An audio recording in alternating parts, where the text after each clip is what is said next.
Kauffman Stadium has seen plenty of drama this week. All 4 Royals victories decided in the 7th inning or later. And that's why fans excited to come to the K. They want to see more drama as the Royals go for the sweep of the Toronto Blue Jays. Hi, everybody. I'm Steve Physiak. This is Rex Hudler. And Royals manager Ned Yost always talks about winning series. And the Royals winning a lot of series in the month of June. And the wild finishes have been fantastic. Oh, it's been exciting, Fizz. Going all the way back to the West Coast, the trip before they came home here, where they established their winning ways. Today, they are a winning team. Now, Ned Yost said before the game, it's like investing money in the bank with these wins. Once you get your head above water 500, it's time to keep looking for wins after wins so you can get above that 500 mark and stay that way. Offense has been wonderful. The pitching and defense, all there. You win series, you're a winning team. The only major league team with more wins than Kansas City in the month of June are the Los Angeles Dodgers.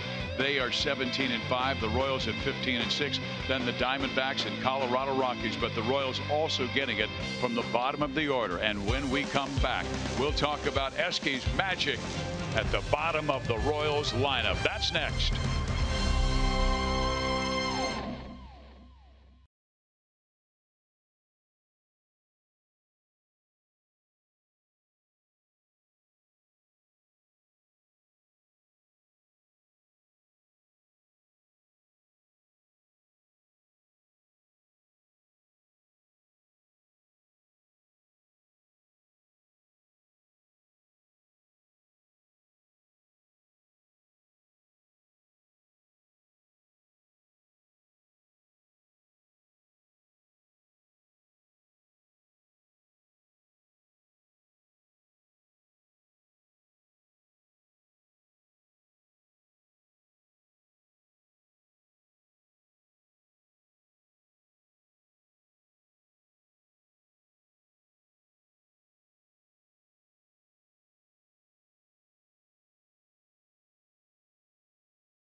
Academy Sports and Outdoors for all or less.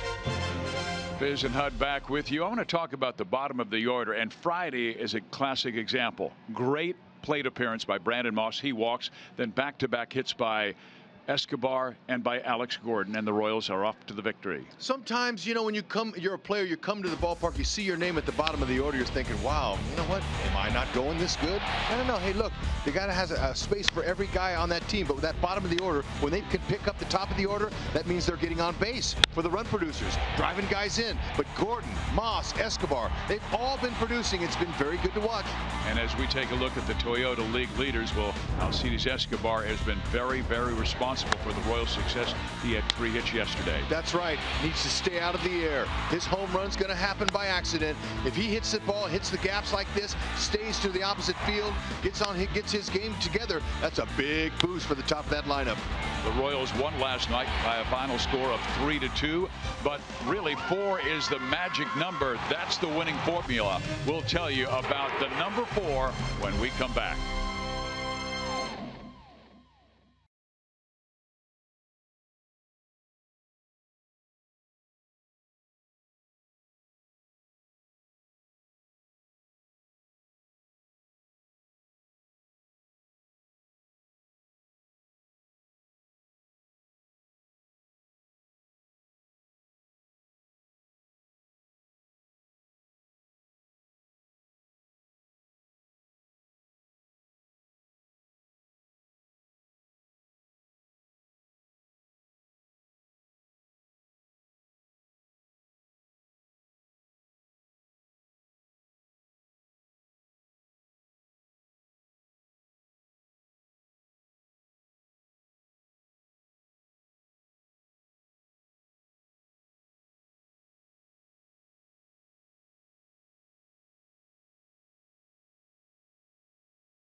Since June 10th, they have a record of 8-2, a 3.62 ERA. They've only walked 15 while striking out 55.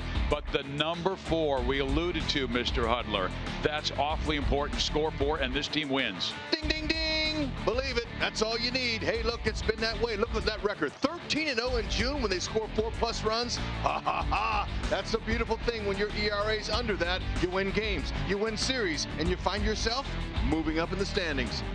Well, the number 4 is what Jason Hamill would like to have, 4 runs, and this guy has been Hamill time of late. When we come back, Joel and Monty will talk about Jason's success.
it has been as the Royals finishing up a great homestand. That incredible walk-off in front of 39,000 fans on Friday night, and then Jason Vargas yesterday just needing enough offense to get his major league leading 11th win. And now the boys in blue going for the sweep. Joe Goldberg, Royals Hall of Famer Jeff Montgomery, incredible homestand, and also a lot of good starting pitching, not just from Jason Vargas, but the other Jason Hamill. And as we see, Monty, in our Academy Sports and Outdoor leaderboard, he's been incredible in June. How has he done it? Well, he stepped it up in a big way. He made a very slight adjustment in his setup, which has really allowed him to be dominant on that glove side, the outside corner to the right-handed batters. Not just with his slider, but also his fastball, able to paint that outside corner now. He's been much, much more effective.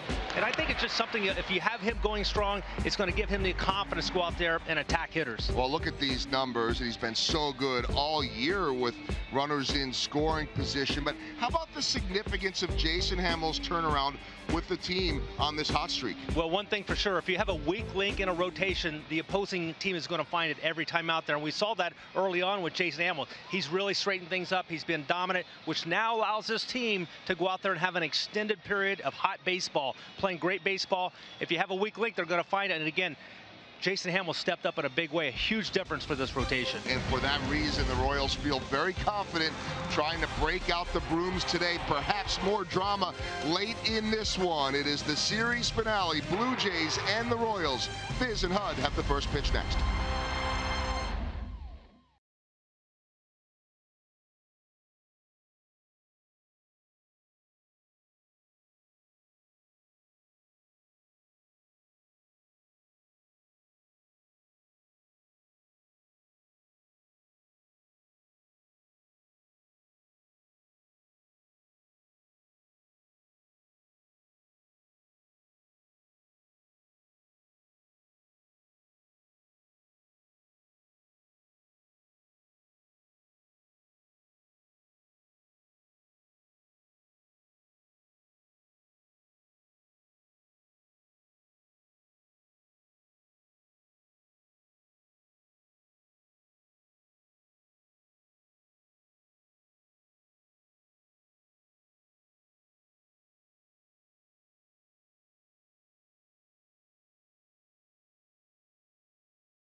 Ticket plate gives back to Missouri schools, so play it forward with the Missouri Lottery.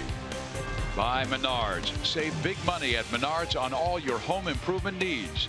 And by the Chevy Silverado, the most dependable, longest-lasting full-size pickups on the road. Find yours at your local Mid-America Chevy dealer.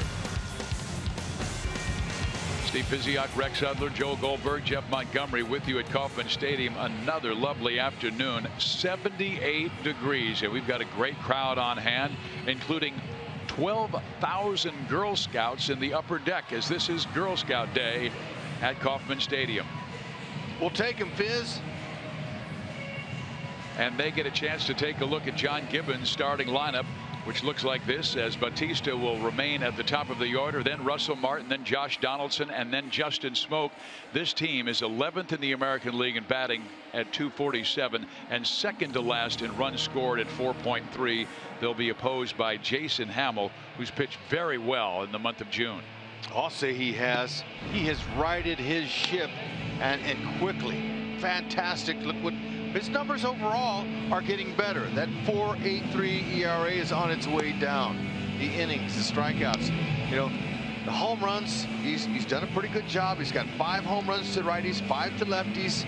He's been excellent when he is down in the zone, especially with his pitch breakdown. We'll show you 51% fastballs. He likes to use that pitch to set up his slider, which is devastating. That's his out pitch, and the pitch he goes to when there's runners in scoring position, and that's why his average in that position, in that area, is so low. Curve and change. If he's on, he should keep his team in the game. How about our Ford around the horn defense? Yes. How about Drew Butera?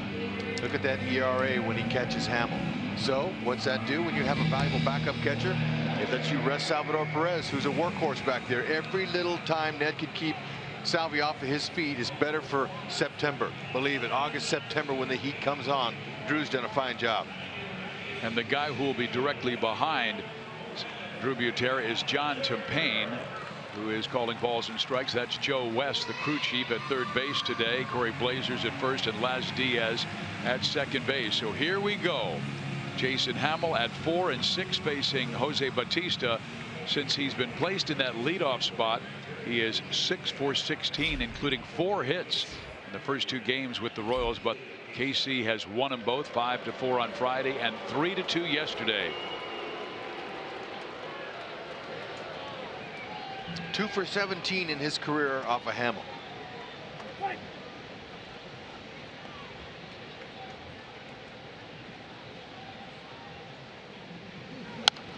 And Bautista, trying to ambush him, goes after the very first pitch, a fastball, and lifts it foul, back and out of play, strike 1. The Royals have won 3 straight and 11 of their last 13. That first pitch usually is the one that hitters like to swing at because it's pitcher's going for strike 1. Ooh, good spot. That's where he wants to stay. Keep it down there all day. Use that defense. That's another reason why Hamill has emerged, is that not only has he made some mechanical adjustments, we'll talk about those in another inning or so, but it has been the trust of his defense. Ground ball short. Escobar throws out Jose, 1 down. On cue, just what we're talking about. When you have the best fielding percentage defense in baseball behind you, it makes you want to throw strikes when you get into 3-2, 3-1 counts. You know, you don't want to walk anybody, and he's only walked 1 batter in his last 4 starts. That's another key for his turnaround. Now Russell Martin, who has 1 hit in this series, but 3 lineouts. Twice he was robbed by Mike Moustakas at third base.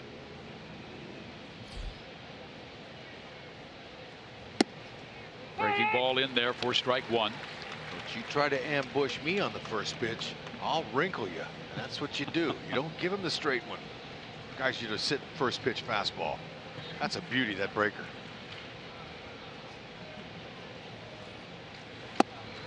Russell's had a difficult time finding his groove after he was out 4 games because of a neck injury. Just 7 hits in his last 43 times up. That's seen his batting average drop to .221.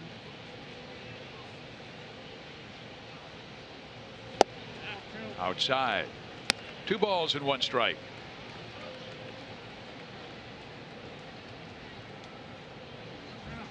You were talking about Hamill, how hot he's been, 3-0 record, 2.3 earned run average, but also his pitch efficiency. His first 10 starts, he averaged almost 19 pitches per inning. Now it's down to 13.5. It's because he struggled finding himself. He struggled with his command, and it's up to Dave Island, who has made tremendous adjustments in his 6 years here with some of these pitchers. Hit pretty well in the gap left center field. Kane gets to it as quickly as possible. Martin off for second base. The throw is offline, and it's a double with 1 out for Russell Martin. 6th double on the year for Martin. Let me tell you, he earned that one. Locane did a nice job of getting to it out there, but Martin, you would expect a guy who's caught 10 years in Major League Baseball not to move like this. Watch him. That breaker ball, that slider stayed up, but Martin, he turned that into a double with his legs. Tells you about the kind of shape he keeps himself in. 34-year-old catcher. They usually don't last that long. Exactly. and run like that at this stage in their career. I know a lot of catchers have been happy to pull the shootout and stay at first. Toronto is the oldest team in the major leagues. They have 8 starters over 30 years old. Because of injuries or giving guys days off, going with a little younger lineup at the bottom of the order.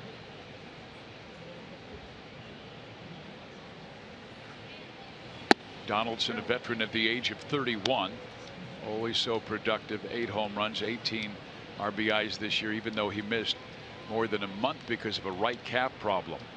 Toronto, they have a lot of pride. Talk about that age, that's veterans. Not one veteran or young player that's trained properly likes to get beat down 3 straight games. Their teeth will be out today. You see what Josh has done the last 9 games, only 1 extra base hit.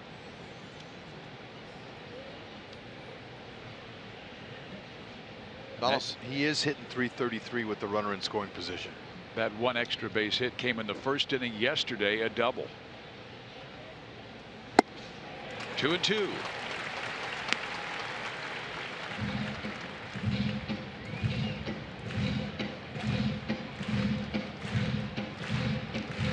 Talked about what Donaldson's doing with a runner in scoring position. What about Hamill? Look at that. That's good enough for 5th best in the American League with that 188 opponent average in RISP. And then he gets Donaldson to chase that slider that was well out of the strike zone. That's his first strikeout and 60th this year. The whole key to pitching and being successful is to get the hitter off balance. Look at the load, the flamingo load. That foot has to come down at the right time, and if it doesn't, you're toast. Look at that off balance swing.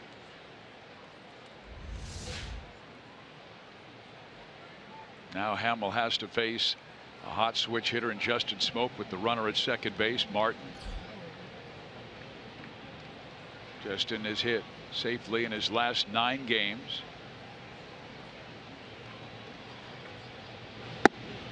Ball 1.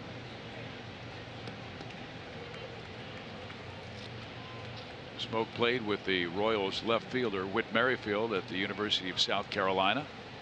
You would hope that your middle of the order guys had a good average with runners in scoring position, and they do. They have Donaldson's over 300, so is Smoke. Yes. Throw to second base, and getting back in time is Martin. Smoke did try to check his swing, but went around, and the count will be even at 1-1. How about Drew throwing behind Martin from one catcher to another? Drew Butera has gained trust in his manager, former catcher Ned Yost. Ned says in order to be a prolific backup, you have to be able to catch and throw as a catcher. Got to have a good arm. Strike in there. Some 93 for you. And Ned was telling us how Drew and Salvi are in the meetings together when they're working with the starting pitcher. He wants to know exactly what is taking place, even when he's not in the game, because he might get in late. Well, he gets the start today. He's tremendously prepared. You know, another thing too, catchers in Ned's days, backup catchers, you were out in the bullpen and you were out there giving hot foots to guys. You were messing around, you were playing games. You know, you really weren't in tune to the game like Butera is nowadays. He'll go out in the bullpen, but he keeps an eye on that lineup, and whenever Salvi makes the last out, he hustles in to catch for him. Strike 3 call.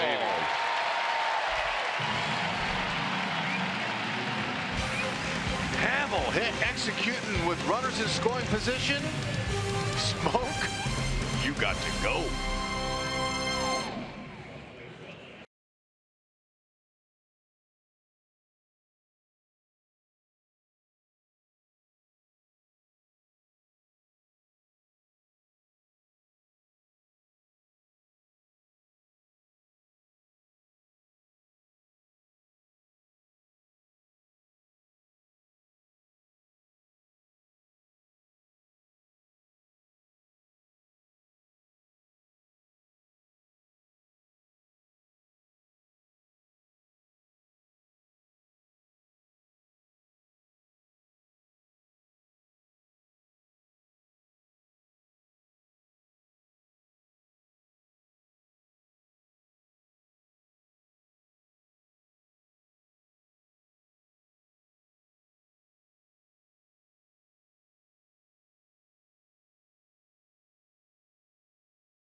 spot since being moved back to that top of the order. He's raised his average almost 100 points. He's at 288. Bonifacio second at 245. Then Lorenzo Cain. Hosmer is the only left-hander in the Royals lineup today.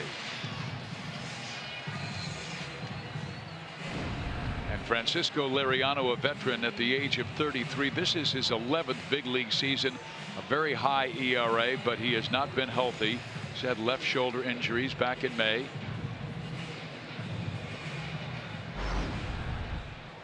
Pitch breakdown, fastball, slider, changeup. Going to mix up fastball, slider. That's the combination he uses. Like you said, Fizz, you know, he's a big league veteran. He knows how to win games, but they don't know which guy's going to show up for sure. They're hoping that a guy with command can show up. He's looking for his 100th career win today. Facing a guy who's been very good against left-handers this year. And in his career, a .333 average. He taps it foul and down in the count 0-2.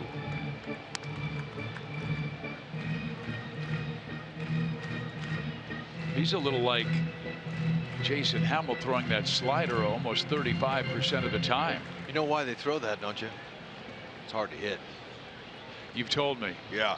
That's one of the reasons I'm up here. There it is there. In on Whit Merrifield, and he strikes out. That's right. Look, it's a good one. God, the more depth you have to it, when it goes straight down, the harder it is to square up. The one that stays in the strike zone more, the lateral one, it's a little bit flatter. It's a little easier to hit. Defensively, Liriano, if you get on first base, be careful. 23 career pickoffs. Bonifacio goes after the first pitch fastball and knocks it foul. Not only a .245 batting average, but his on-base percentage is beginning to climb. He had 3 walks in yesterday's game, and that matched Alex Gordon for the Royals rookie record. And Alex walked 3 times in a game in 2007. You know, we talk about the defense. I don't really want to harp on how bad they are, but since I reminded myself, I'm going to. The Jays are -30 in defensive run save. That's 28th worst out of 30 teams in baseball. Hang with them. They helped the Royals in the first 2 games of this series with their defense. And John Gibbons is hoping that they're a little bit tighter today and they don't give the Royals any runs.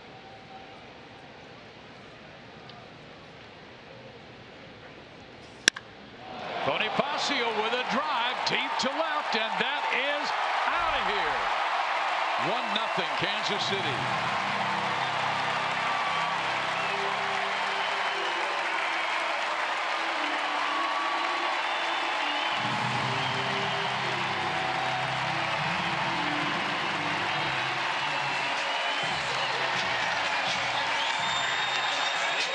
Hip, hip, hooray! High and in. That's right. He tried to jam him. Not gonna happen. He's saying, get out of my kitchen. You're not being the chef today. I'm gonna take you deep for my 11th. Beautiful. 26th RBI. He'll take it. This rookie continues to be impressive. He really opened the coach's eyes back in spring training with an excellent spring, but not enough room in the end. And Bonifacio went down, did not disappoint in Omaha, got the recall, and 11 home runs in the bigs. Yeah, I love how he just picks up that foot, sets it down. Trust those hands to come down through the ball. When you come down through the ball with that swing pattern, you catch the ball and you get the back underside spin. When you get that spin, it lifts and takes off and carries. That's what you want. But when you uppercut swing, you're limiting your chances of catching it on the back underside. You're going to hit it on top, and you're going to get top spin. It's not going to go out of the park as regular. Locane's first 2 swings in this at bat are lean back Locane style. Liriano has now allowed 8 home runs and all 8 off his fastball. Down low and in, 2-2. Having pitched a long time in this game, Liriano knows if you can't pitch inside successfully and you're a lefty off the right-handed dominant lineups, you're in trouble. So he's pounding guys in, trying to. They say Cain went, and Lorenzo kind of bended the waist and glared at the first base umpire, Corey Blazer, as if to say, I held up. More guys are thrown out of baseball games, more hitters are on this check swing. Now, did he offer at it? That's the umpire's opinion. And Corey Blazer's opinion, he went. So now the one lefty in the lineup, Eric Hosmer, lefty's batting .233 off of Liriano this year, and Hosmer not only fouls it off, but he fouled it off so back so far with some spin on it that it twisted up and hit him in the backside.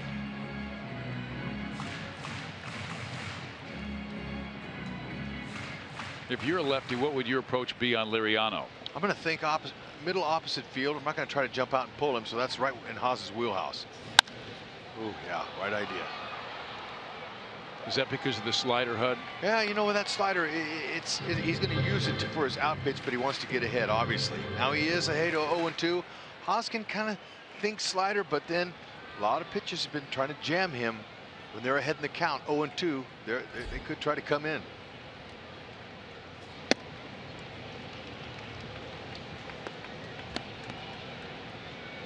When you get 2 strikes on you, just want to kind of shorten up your swing a little bit. Put the ball in play and find a hole. You got 3 more chances to get him, maybe 2. Depends on how long he stays in the game. Punches it to the left side. Played by Donaldson, and Hosmer barely out at first base, but the Royals take the early lead on Jorge Bonifacio's 11th home run this year. Hit that, Jorge!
Will be leading things off. Joel Goldberg down by the Royals dugout, where a little while ago we actually saw Danny Duffy here, and that's good news. He is not ready to come back and join the team yet, at least on the active roster, but he did make his first rehab appearance last night at Omaha, as we see in our University of Kansas Health System injury report, and 48 pitches thrown for Danny, 2 2/3 innings, couple runs. Results in terms of numbers really don't matter. This is about building that pitch count up and getting him ready to come back, as Kendrys is going to go deep, and what a catch by Jorge Bonifacio. And so Camo is out there. Guys, really encouraging on Danny Duffy.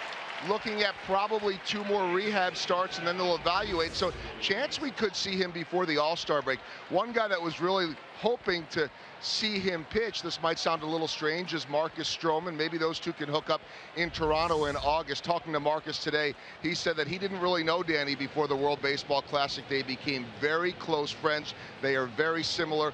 think the same way, same personalities. They keep in touch. As a matter of fact, they texted yesterday, so Marcus was very much aware of the rehab appearance for Danny last night. Kind of cool to see two rival teams with a couple of players that have bonded over Team USA.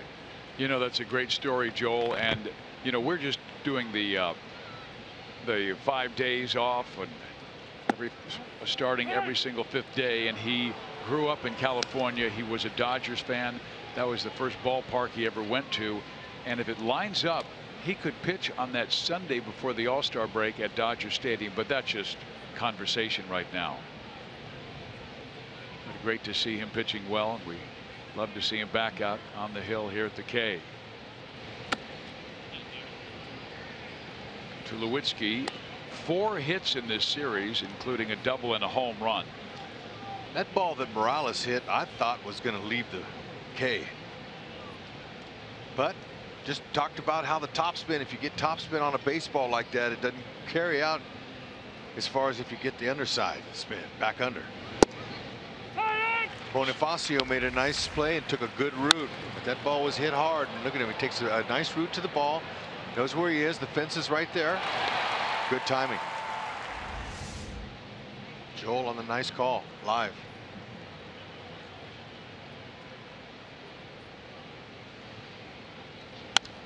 Three-one pump foul, 3-2, and Hamill's control has been really sharp. When you look overall, he has 24 walks, but most of them came early, and his last 3 starts at Kauffman Stadium has not walked a batter and has struck out 17.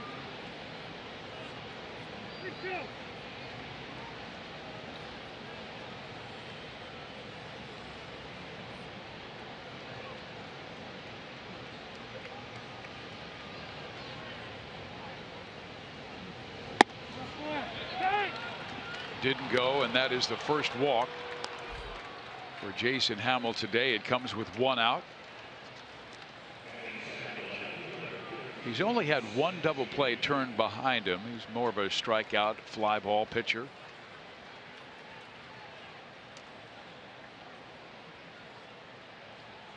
He'll face Dwight Smith Jr., who is 10 for 25 since his call up.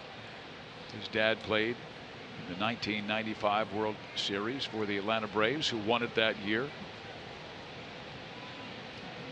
And he had 3 hits in Friday's game where the Royals came from behind 4-1 deficit to win it 5-4 on a walk-off by Whit Merrifield. Had a tough night out in left field. I wasn't charged with any errors, but took a couple of interesting routes on a few balls, but that's how you learn. Outfield is not as easy as the players make it look sometimes.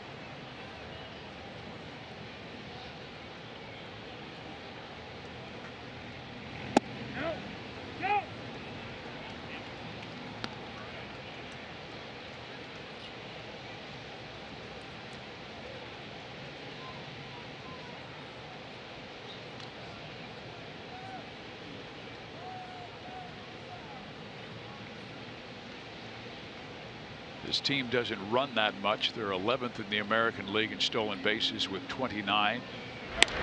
Hamill chases Tulowitzki back there.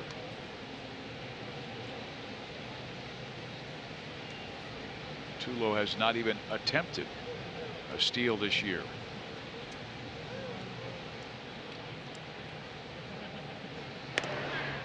Hamill's got quick feet and a strong throw over there to first base.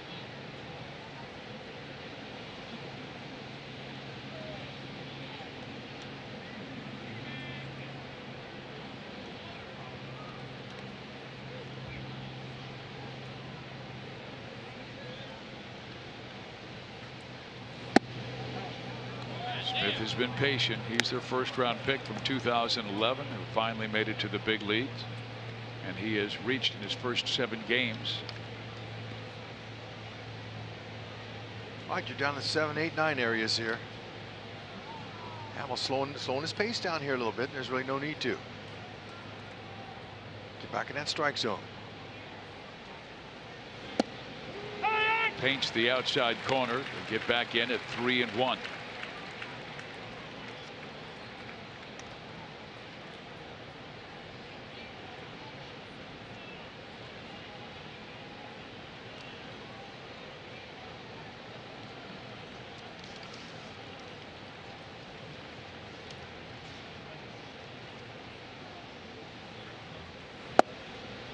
Another strike, and it's 3-2.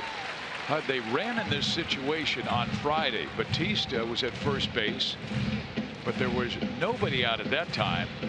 And Russell Martin struck out, and Salvador Perez threw out Batista. It was a strike him out, throw him out, double play, and it seemed to be a key moment in that game. Oh, for Jake Junis? Are you kidding me? I talked to him about that. A swing and a miss, and Hamill gets his third strikeout after being down 3-0. There you go. This is another momentum breaker here. But let's talk about the keys that Hamill has done mechanically. Now this shoulder was closed this way. You see he's closed that way. This way now he's opened up. He's opened up the front half of the shoulder, and that's allowed him to clear his hips and to open up a nice little lane where he can throw better strikes and a better angle. See, now he's a little bit more facing the hitter. Coming straight downhill. That allows that 6'6" frame to have the downhill angle right what Dave Island wants. And I was listening to Jeff Montgomery in the pregame show, and he said getting to the glove side to a right-handed batter has been his key just lately. That's right. And what Monty says, same thing Dave Island says. Believe it. Fantastic job Dave Island's done with these pitchers. Also with the new Neftali Feliz, another stuff guy that's having command issues. They talk to Dave. Dave, what do you think? He says, I can fix it. Head mechanic. Swing and a miss by Kevin Pillar, down in the count 0-2. And I always go back to that one moment in 2012 when the Royals were able to acquire a struggling pitcher from the Colorado Rockies by the name of Jeremy Guthrie. Dave Island went to work, and I think it was the third start where Guthrie, it clicked. He took off and became a big part of the Royals rotation for the next several years.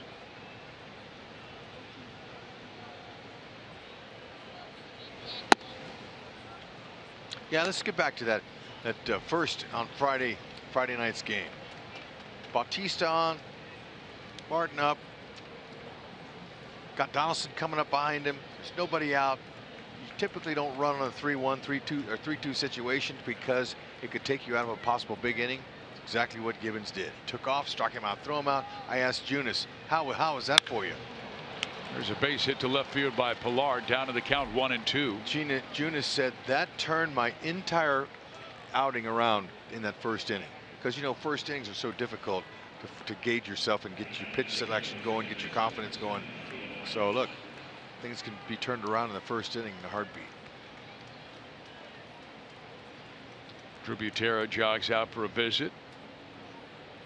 Might be reminding Hamill about Ryan Goins' scouting report. This is a guy who's really been struggling this year, batting just .213, but he has been clutch. You see his numbers, 27 RBIs. He's hitting .333 with runners in scoring position.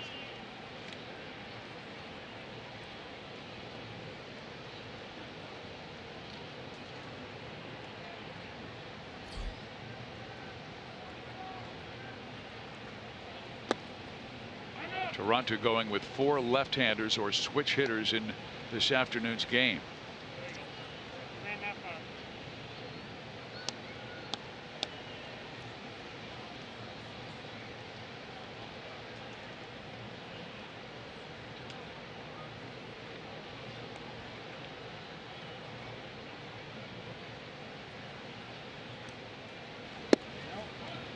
Falling behind the number 9 batter, 2-0.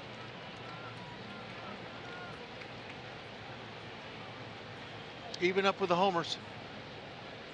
Close in batting average, been consistent, but recently, last 3 home starts, dealing. 2.61 ERA.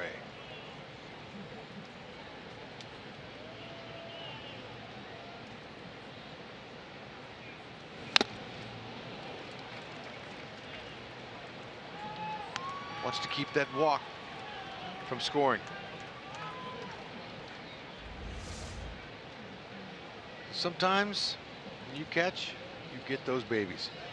Call them foul tip. And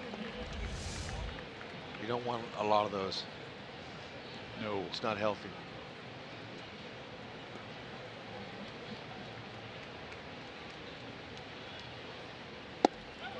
2 balls, 2 strikes, back in the count.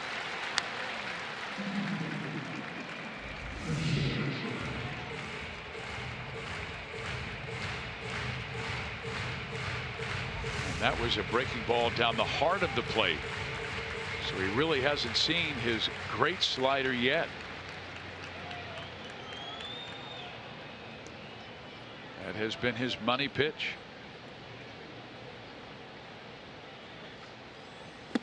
He goes right back to it and strikes him out. 4 strikeouts on the day for Hamill. Toronto leaves 2 more. It's what you do. If you're a good pitcher, execute when you have to.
Royals lead at 1-0. The can't miss event of the summer hits South Beach when baseball's biggest stars take the field for the Major League Baseball All-Star Game July 11th on Fox. So what do you say, Royals fans? Vote Salvi and Haas and Moose and Kane. They deserve to be there, and so does Jason Vargas, but he'll be selected by one of the managers, and right now you think that Vargas would be a slam dunk. Don't mess with Sheriff Salvi.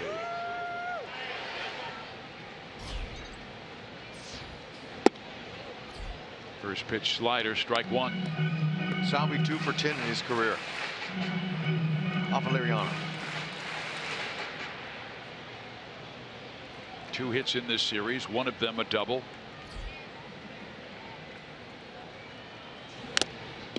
Fouled off 0-2, and that double started that Friday night 9th inning rally.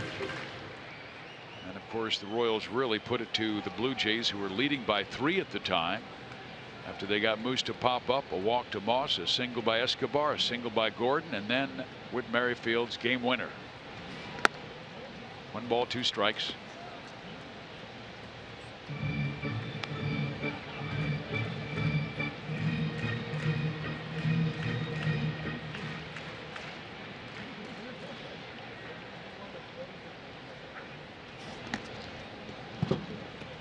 I had some young people come over to the house the other day, and they were asking, you know, we like to watch the games, but we're not sure what the box is right there. We don't know what all those numbers mean. And I said, really? Well, you know what? We take it for granted. Right. So P, that's the pitches. That's how many pitches the guy's thrown. That's Liriano, the pitcher, and then Perez is his batting average. Okay, there's the miles per hour on there. How hard he threw the ball. Okay, top of the second, excuse me, bottom of the second inning. That's 2 with the arrow down, means the bottom of the second inning. And then there's the count. There's the count right there, 3 and 2. That's the count on the batter. Well, you talk about Dr. Vargas. How about Professor Hudler? Well, you know, teaching the young. We have a brand new audience here in Kansas City. A whole new generation of young fans that are out there watching their team, and they should. This is a championship caliber ball club, and they need to know what goes on. Salvi pops it up left side. Tester. Sure is for Donaldson. Who wants it? And it's Josh Donaldson to make the play. 1 out.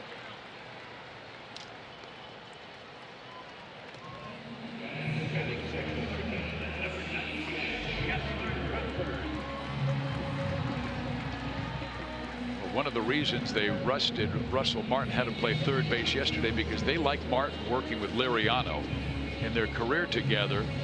Liriano with the lowest ERA by far, 3.07, with other catchers 4.34 ERA. And it was really interesting listening to Ned Yost, because Jason Hamill has the same kind of confidence and relationship with Drew Butera.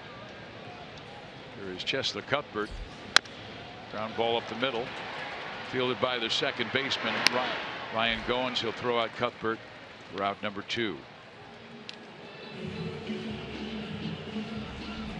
Arcia in the driver's seat is all about Alcides Escobar's 6-game hit streak, 8 for 21, a couple of extra base hits, scored 4 times. 381.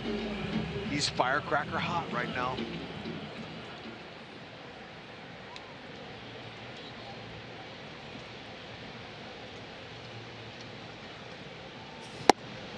Ned was talking about the pitcher-catcher relationship, and obviously Hamill and Drew Butera have a fine relationship, but he said you want your guys to be on the same wavelength. And he said, I'll give you an example. Greg Maddux really got along well with Javier Lopez, but for some reason they just didn't feel comfortable. That ball was foul. It's just a practice throw for Donaldson. But he said Charlie O'Brien, Eddie Perez were on the same wavelength, where Maddux didn't have to shake them very often and break his rhythm. Familiarity is a beautiful thing when you're a pitcher and catcher. You need to know each other's tendencies. That helps.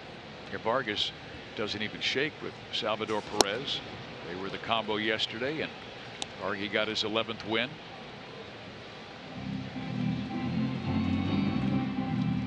Vargas calls Salvi Nino. That's kid in Spanish. He goes, I just trust Nino, whatever he puts down.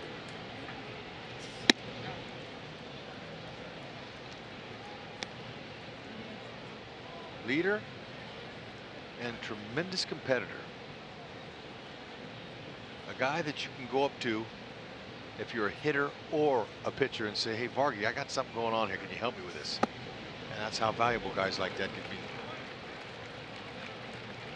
Eric Skoglund told me he went to Jason Vargas and said, can you show me how you hold your changeup? Vargas shared that with him. Hopefully Skoglund will work on that down in the minor leagues and come back. If you're a hitter, greater success. Yep. If you're a hitter, you go up to Vargas and go, Vargas, how would you pitch me if you were facing me? Right side. Should be an easy play for Bautista. It is, and that will do it for the Royals. 3 up, 3 down. They lead it 1-0 on Bonifacio's first inning home run.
the Buck O'Neill legacy seat, and she has been a Girl Scout for 13 years, completing thousands of hours of community service.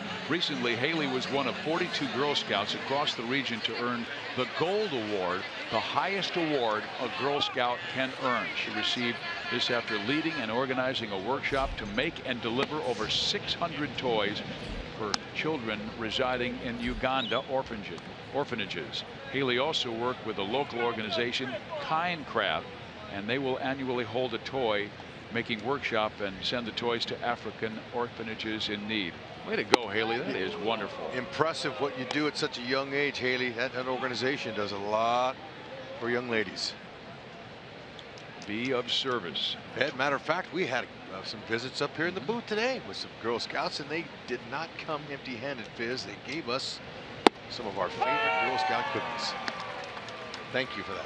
And I want our fans to know that Jennifer Hudler got the Thin Mints that she so badly wanted. Yep, they brought a whole assortment. Gave us the choice. I just got a rock. Here's a pop-up to the right side, Bonifacio. And he gets there. Nice play by Jorge. He had to look down once to see where he was and how close he was to the wall, and makes a nice catch. And Bautista is out number 1. Long way to go and having to deal with a crosswind today at the ballpark. I wasn't expecting Bautista to hit one down the right field line. Staying with it, dead run. When you're running full speed, your head's bobbing and moving because you're running. Hard to keep that ball in sight without it moving too. Tough play. Got the big out. Hamill to Martin, fouled off. Martin with 7 home runs this year, and 4 of those 7 have come in the last 3 weeks.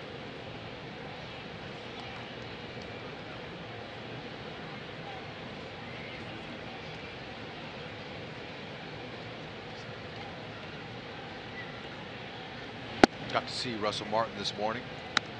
I was walking down to visit the umpire room. He was coming out of the batting cage, and I congratulated him on his 10 years of Major League service. And you know what he did? He smiled, he looked at me, and he said, "You know what? You came before me. Thank you for your service. It made it good for me." And I went, "You know what? I like that respect. Thank you, young man. You're welcome." Well, he keeps himself in great shape to be able to perform at the level he is at the age of 34. When he signed his pro contract, he was a third baseman. They moved him to the catching spot. Took to it very quickly. He's a winner.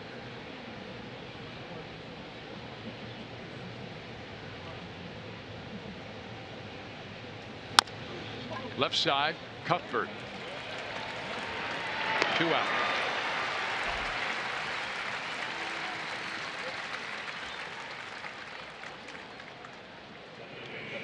Parents, sign your kids up for Slugger's Blue Crew to get your little ones ready for the baseball season. This year's membership includes a Blue Crew jersey, flat bill cap, special edition earbuds, Royals eye black, 2 home game ticket vouchers, and much more. Membership is just $30. Join now by visiting royals.com/Blue Crew. Join now because you're going to want to be here at the end of the summer when these games get really exciting. Yeah, the Royals playing so well, 15-6 in the month of June, and they had that awful month of April, but that's a thing in the past. They've won 30 games, lost only 20 since. The games are exciting now. 22 comebacks.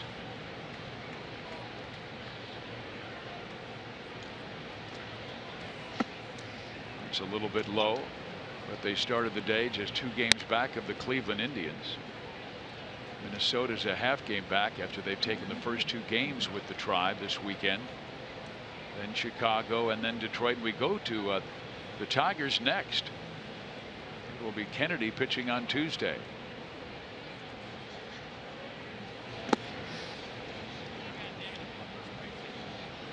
Hamill struck out Donaldson on that slider in the first inning. He has struck out 4 in 2 2/3.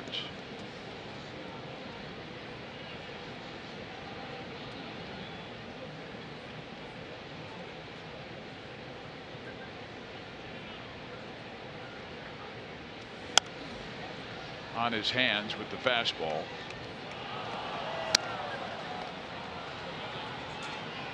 And these Blue Jays, they're 35-39, dead last in the American League East, but still only 6 games back because no one's really pulling away. The Yankees have had a hard time lately. They're tied with Boston for first place, but the Yankees have only won 2 of their last 10.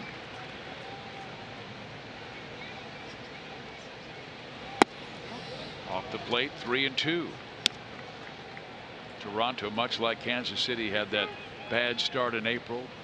Went 8-17. They've been below 500 all year long.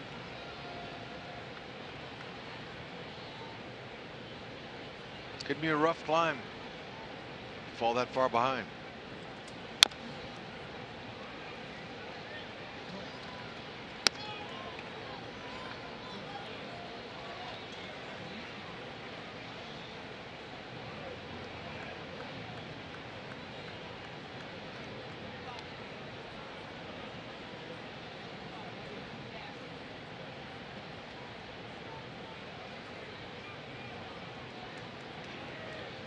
Royals infield playing him to pull.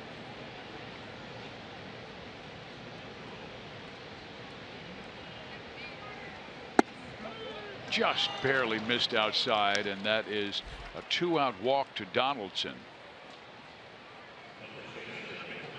Great pitch there. That's exactly where he wants it. Nothing wrong with missing there on a hitter like Donaldson. Could have been called a strike. Yeah, looks like he caught the bottom of the strike zone. Did not get the call from John Tumpain. So you have to face the dangerous Justin Smoak, who's already tied his career high with 20 home runs and hitting .368 the month of June. Struck out looking on a great slider to end the first with a runner at second base.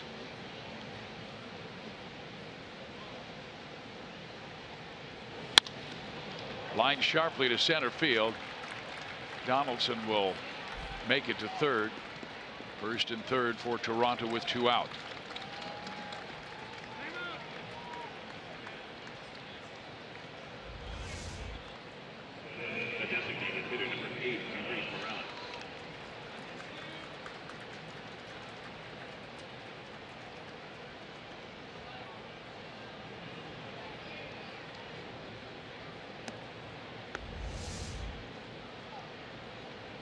Butera had a similar discussion with Jason Hamill with 2 on and 2 out in the second inning, facing Ryan Goins after he fell behind Goins 2-0, and then he came back and struck him out swinging. Now it's Morales, the veteran, who almost hit one out his last time up.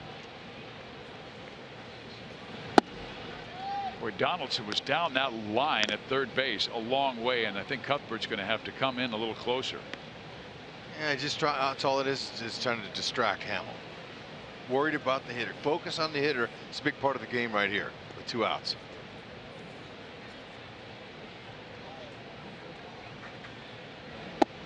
One ball, 1 strike. Talking with Morales today, wished him well. Said he really enjoyed, his little stay here. The love he's gotten from the fans.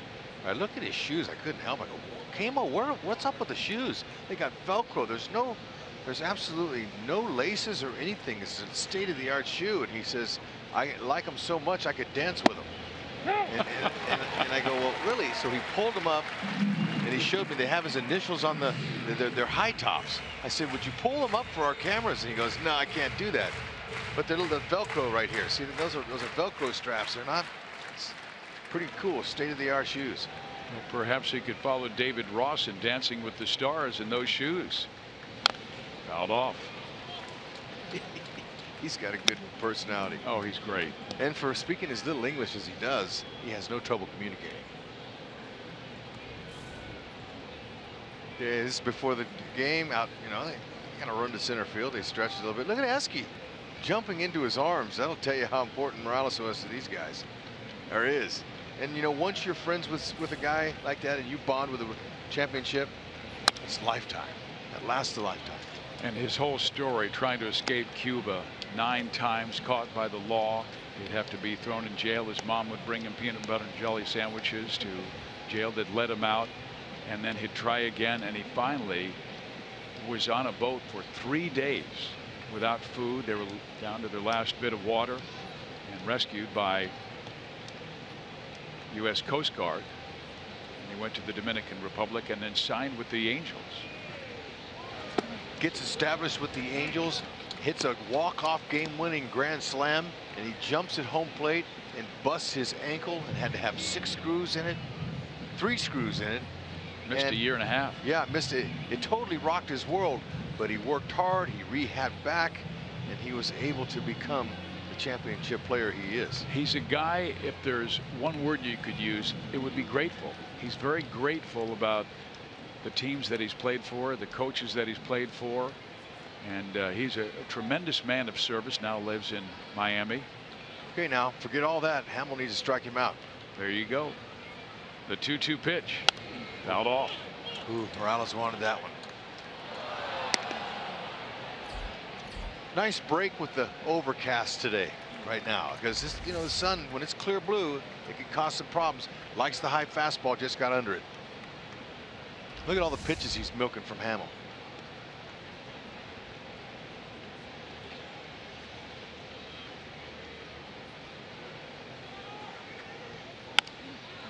Got him to pop up. Cuthbert, final out. The Toronto Blue Jays have left 5 runners in the first 3 innings.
Going further so you can.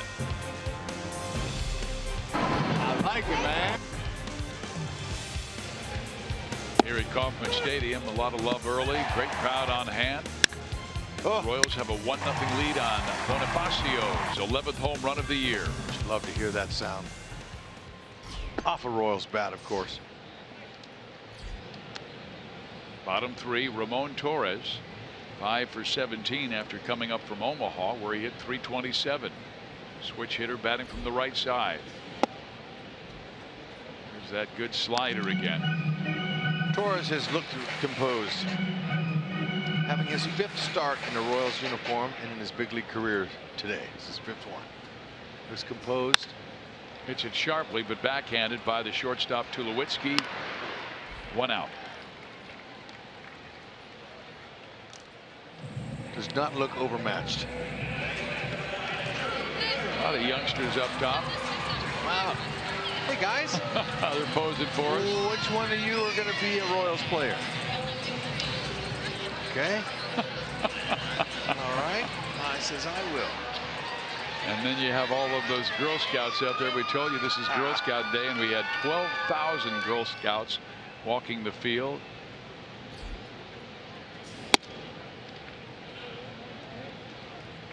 They came out from the Blue Jays bullpen,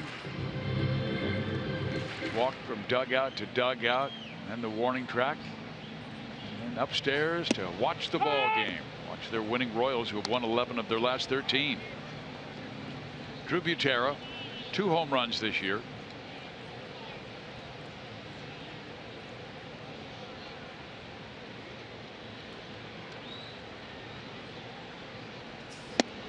Drew had that big triple on Monday, and then Torres pinch ran for him, and Whit Merrifield came through with the go-ahead hit.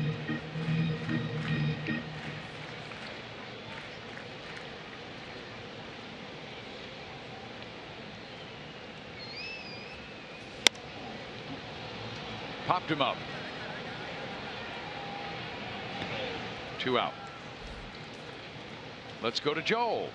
Fizz, in the last series we told you about Whit Merrifield going head-to-head against his former college teammate Jackie Bradley Jr. His first year, before Jackie got there, when he was a freshman, Justin Smoke was a junior. The two of them played together. Talking to Justin today, I said, what do you remember about Whit? And a little tongue-in-cheek, he said, I remember that Whit back then, using an aluminum bat, he couldn't get the ball out of the infield. Now look at him and what he's able to do. And he said that yesterday, remember, Smoke had a ball that a diving Whit Merrifield grabbed but couldn't retire him on the infield hit. And Justin said, I turned to him and he said, what are you doing, man? Why are you doing that to me? So they're having a little bit of fun out there, some bragging rights, and maybe now they'll get a chance to visit. Nope. Bautista runs it down, and another nice inning for Liriano. He's made the one mistake, the home run by Bonifacio.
One nothing as we head to the 4th inning of play, and Troy Tulowitzki will lead things off, followed by Dwight Smith and Kevin Pillar.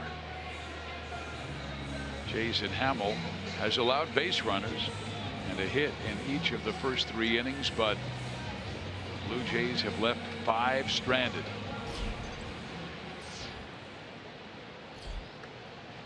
That's because he's executing his pitch when he has to.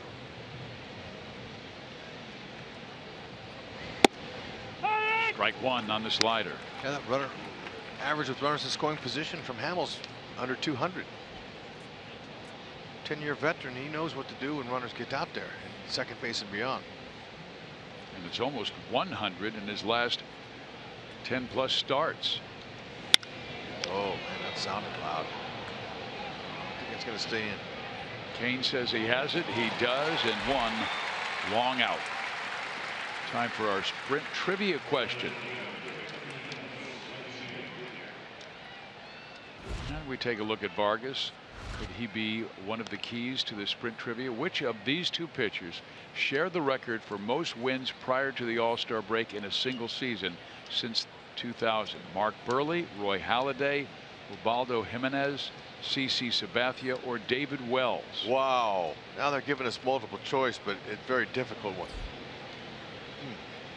You know, Halladay had that one great year, and I think he got off to a blistering start. I also remember Roger Clemens getting off to an unbelievable start. Look at how important that grooming his nails is on his fingers.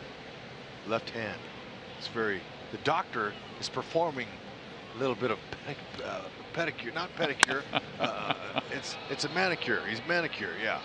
He's getting ready for his next surgery. Yeah. And it will come on Wednesday, or excuse me, Thursday against Detroit. Rusty Kuntz positioning his outfielders. He looks like he could be on a tarmac at an airport, you know, directing airplanes.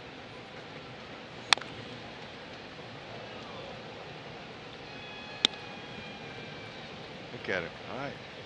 Okay. And I beg your pardon, the Royals have made a switch in their starters, and Junis will go on Thursday, and it will be Matt Strahm on Tuesday, Ian Kennedy on Wednesday, and Jacob Junis on Thursday. So Vargy will be back here at home, where he's been so good at Kauffman Stadium this year. And a swing and a miss from Dwight Smith, and strikeout number 5 for Jason Hamill.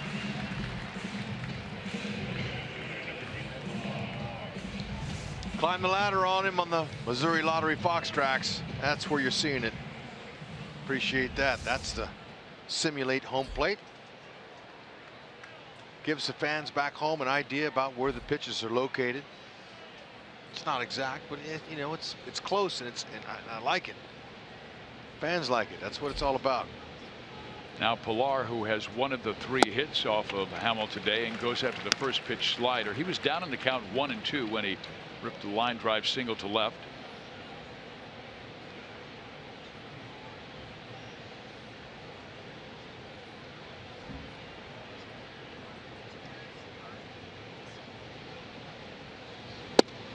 Oh, and 2. I'm going to say, you know, one of my guesses would be Mark Burley on that question, because Burley, he had a year where he just went right through everybody. So you going Burley? I'm going to go with Halladay. Yeah, we're not getting any answers, so we're going to have to just wait since it's multiple choice today. We got to pick 2.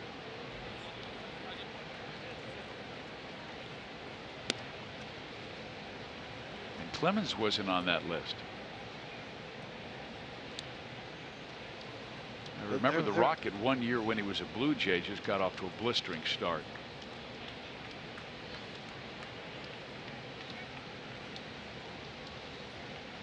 One-two pitches, a little bit outside, 2-2. When Toronto won, that was their strength. They had great pitching in '92 and '93 when they won those World Championships. And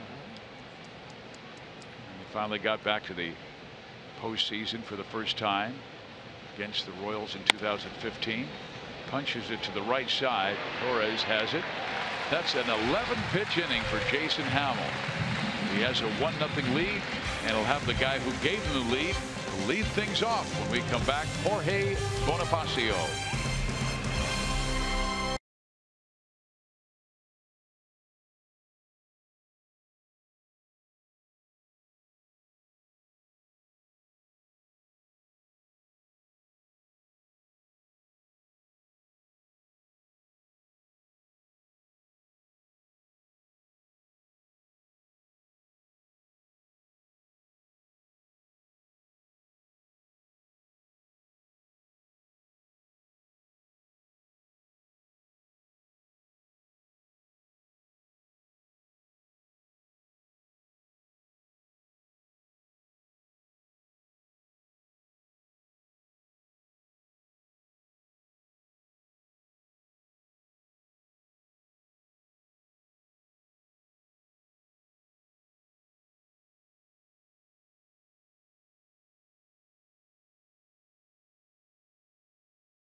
Toronto, time for a game break, and it's Cleveland and Minnesota, the game of interest. Jason Castro with a 2-run double off Josh Tomlin, and it's now 4-0 Minnesota going to the 7th inning of play.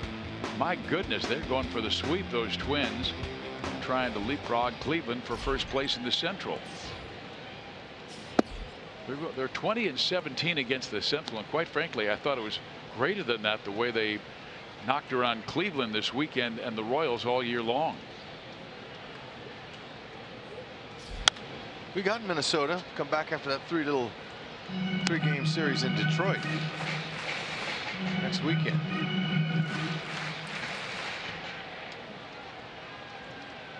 Hopefully time for some payback.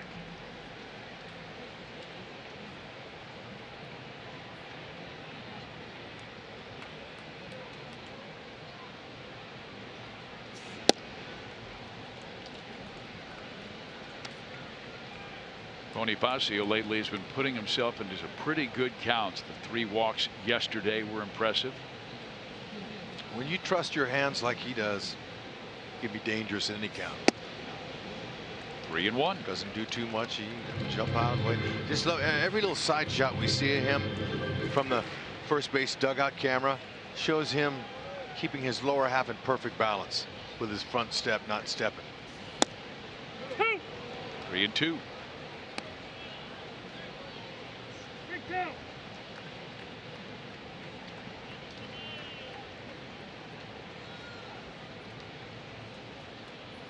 See that good balance, good wide base.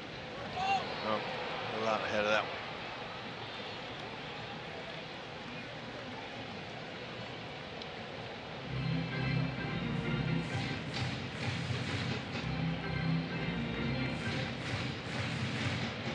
Now 4 hits on this homestand and 2 home runs, both of them off left-handers. The other one was Chris Sale. And now he knocks that one down the line. That looks like extra bases. He easily cruises into second base with a double. Hey, it's 9th double. Atta baby. Add to the extra base total today to go with that home run. Beautiful thing. The changeup is out in front of it. Okay, now let's check this angle out. Does this look familiar at all to you, Fizz? In a different uniform? Just barely by. And the place went up for grabs, and 8 wins later, the Royals found themselves deep in the playoffs. That was the wild card game in 14 when Donaldson was a member of the Oakland A's and Salvi Perez was the batter. Oh man. And Jason Hamill was the pitcher, and he threw him a good slider. Bonifacio is 2 for 2. The rest of the team 0 for 9. Gonna change right here. Locane's gonna try to hit that ball to the right side, maybe, or he might just try to turn and burn. You can't ask your number 3 hitter to try to advance a runner. That's for down in the order. Managers look for number 3 hitters in a lineup to drive the runs home, no matter how they can do it. Pull it or go the other way. Doesn't matter. Ooh, that's the one he wants, that inside heater. Kane struck out his first time up. Last year he hit .371 against left-handers. This year just .186, but he's been picking that up lately. And there's a Kane fan. He wants to call him to hook the pole down there. Ooh, that inside pitch is the one he could do it on. That Kane was down that left field line.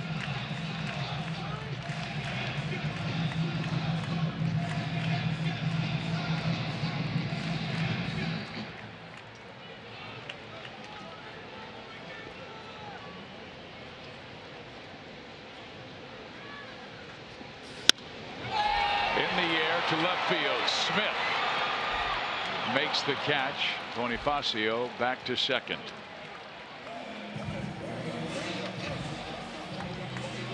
Didn't quite get all of it. You could tell it got in on him or off the end of the bat.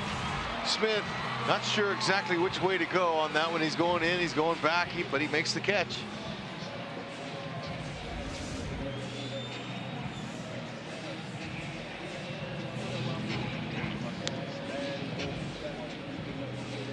Hosmer at .213 with runners in scoring position this year and a couple of home runs.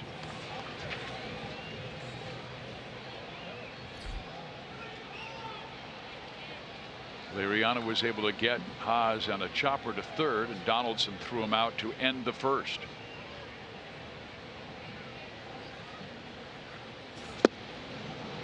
Strike one.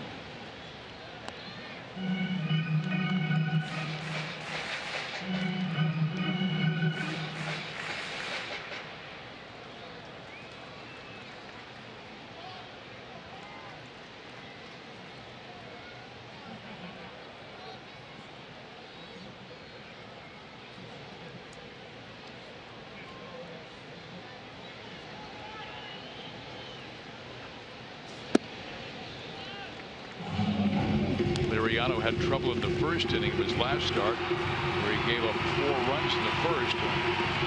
Carlos Gomez took him deep and settled down after that and gave up just 1 more, but he only lasted 4 2/3 in a 6-1 loss to Texas.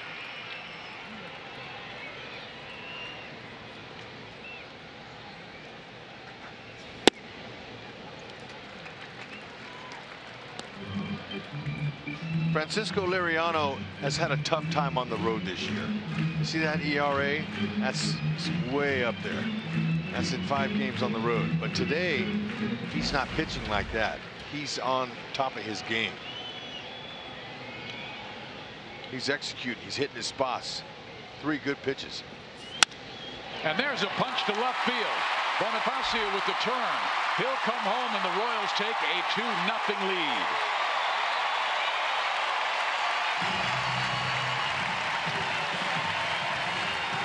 You described it well. A punch. That's exactly what they needed. Just another little lousy single. A punch to find a hole. Hosmer loves to go to the opposite field. Loved the swing. The swing was abbreviated. It was short. It was right to the point. He knew exactly what he wanted to do. I mean, that's really controlling your body. Being able to look for a pitch out there, not overswing, that's the whole key. One of the reasons Haas is hitting over 300 is he's using the whole field. He gets it. He understands what kind of hitter he is. That's back at the middle and knocked down by Liriano. He gets 1, but that's it. If he fields it immediately, it likely is a double play. Instead, they just get Haas, the lead man, at second base.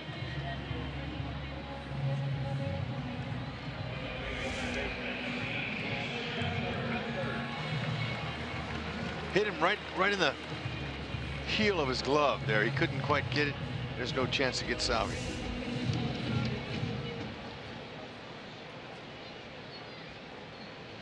April 8th is the last time Cuthbert homered. He had 12 last year. So he's due. Yeah, he was the 17th Royals rookie to get 10 or more home runs in his first season. Record Bob Hamlin with 24, and then Bonifacio this year became the 18th.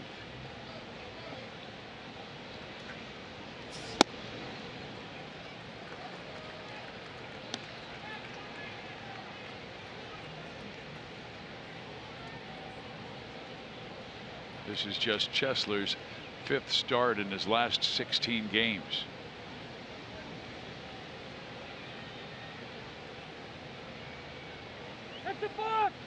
Thank you. We'll take it. I heard somebody yell. First base umpire. It was John Tampain. Excuse me, Corey Blazer. First base umpire called it. I heard him. Must not have came set. So Liriano did a nice job of cutting down Hosmer, the lead runner on the last play that Salvi hit to him. Now he's got a runner back in scoring position because he didn't stop.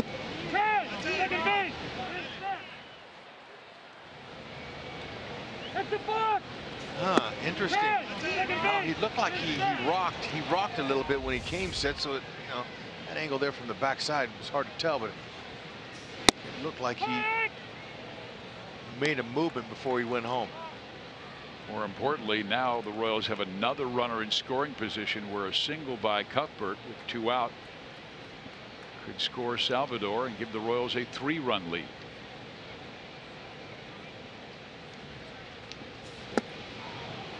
balls, 2 strikes. Secondary pitches from Liriano working nicely this afternoon. Changeup and his slider. And they wouldn't be as effective if his fastball wasn't good either. So he's got 3 of them working.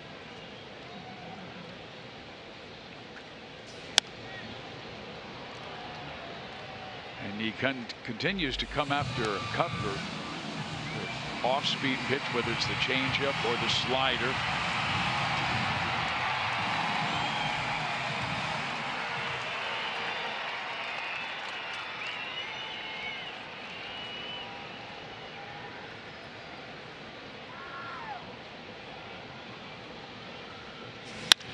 To the right side, but fielded by second baseman Goins. Throws out Cuthbert, but the Royals get 1 on Eric Hosmer's base hit, RBI number 32.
Jeep brand vehicle at the Drive and Discover sales event going on now. Steve Physiak, Rex Hudler, and we're talking about Jason Hammel. He's a guy who's been able to work out of jams in this game thus far. Yeah, you know what? He's doing a nice job with his secondary pitches. That slider, that's been his put-away pitch for these guys, and it's good because it goes down. Tougher for a hitter to square up a ball going down than it is going lateral in the zone. Been using the upper part of the zone as well, but since we have the master up here, why don't we go to him for his opinion? It's the Hall of Fame closer, Jeff Montgomery, who now joins us. And Monty, you were talking about glove side command to a right-handed batter. Now here's Goins with a base hit back up the middle, so Jason's going to have to pitch in the clutch again. Well, he's done a nice job pitching out of the stretch, pitching with runners in scoring position. But, you know, talking about that glove side, it's just for a right-handed pitcher, oftentimes it's hard to get to that side of the plate. And he made some adjustments, which now has allowed him to do that. When you're a guy that works off your slider a lot, you have to be able to get to that side to get that pitch to finish off the plate. And it seems like he's done a nice job against Jose Bautista, who's up now. Yeah, no doubt about that. And he's a guy that I was talking earlier about him. He's really changed his style of hitting a lot. He's now a guy that very selective at plate, sees a lot of pitches, makes contact, goes the other way. Yeah, how about the 2 hits he got the other day was short, abbreviated swings, but he needs to do that because he got up to such a slow start. His average is 230. His power numbers are coming. He's got 12, but that's how you get your average up, by going the other way. He knows that. Well, we've seen that with Eric Hosmer for sure. He has 4 hits in the series, but 0 for 2 today. In the dirt. Love to see Butera block them balls, put his chest down there on the ground. He lowers his chest the minute he sees the ball is going to bounce, and that helps keep the runner at first and keep the double play in order.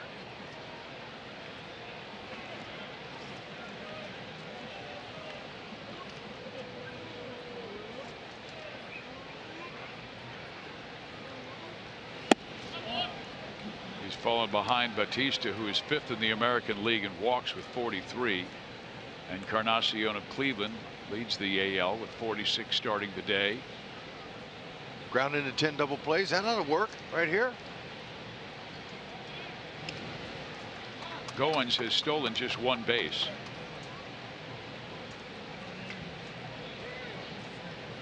Was there a pitch? I know you had the 4, the fastball, changeup, curve, and slider. Was the pitch that you would go to get a ground out? I was really a lot like Hamill. I was a guy that I figure if you can get a pitch on the outer part of the plate, or maybe appears to be in the zone, it finishes off the plate away, then you got a good chance of them rolling over and getting to hit a ball. Maybe not a lot of force to it, but he will ground the ball to the maybe shortstop a lot of times. That pitch would be perfect. Unfortunately, he didn't give in. How about a call out there? As a pitcher, I sure would want that one, Hud. No doubt about it. Batista gets the green light and hammers it out of the ballpark.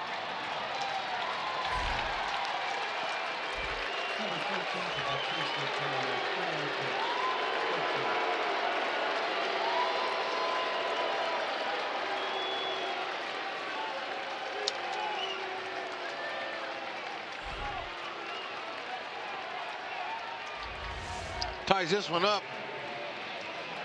Yeah, no doubt about it. He got in that 3-0 count. He gets a green light, and unfortunately, with the 2-run lead, Hamill decides he's just going to challenge him with a fastball. Obviously, a mistake there. Center cut. Not going to miss it. So the ball game back to square one, tied at 2. The estimated distance of that home run was 450 feet. At the age of 36, Batista still a strong man.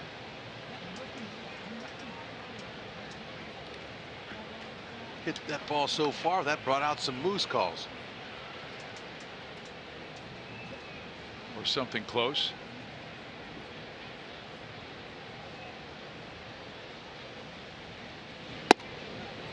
One ball, 1 strike. Hamill right now at 82 pitches. He had an 11-pitch 4th inning, and that was after averaging more than 20 pitches per inning in the first 3.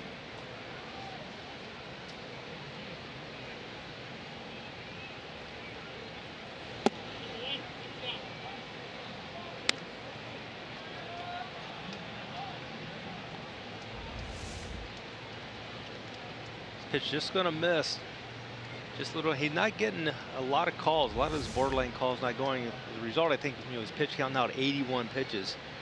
Not quite as crisp as we've seen over the last 4 starts. And it looks like he's like a lot of the hitters are fouling some balls off on him too, taxing his pitch count.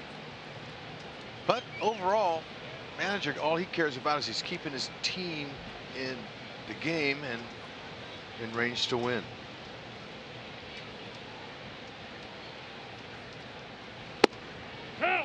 A strike called. It's 3-2, and in his defense, we've shown several replays of on the Fox tracks, and Hamill looked like he got the bottom of the strike zone and didn't get the call. So instead of 0-1, it was 1-0 or 2-1.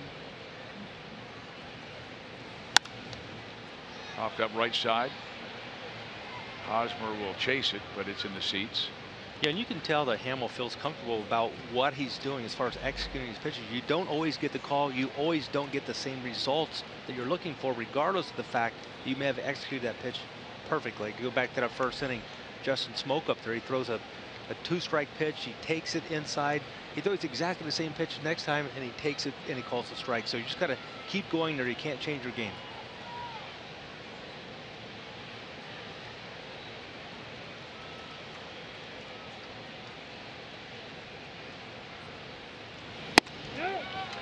Martin does walk, so Hamill looking to get his first out still here in the 5th inning. A single, a home run, and now a walk. His 3rd of the game. Well, every time the Royals turn a double play, the next day McDouble sandwiches are only $1 at McDonald's all this Royals season long. We just delivered that commercial promo yesterday, and on the next pitch there was a double play.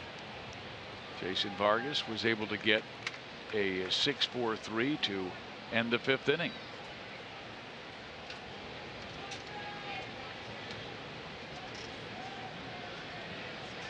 Donaldson has struck out and walked.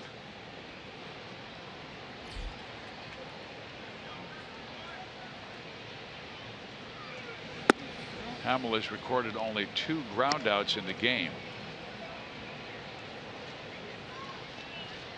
Batista in the first. Martin grounded out to third in the third. Looked like a good spot there.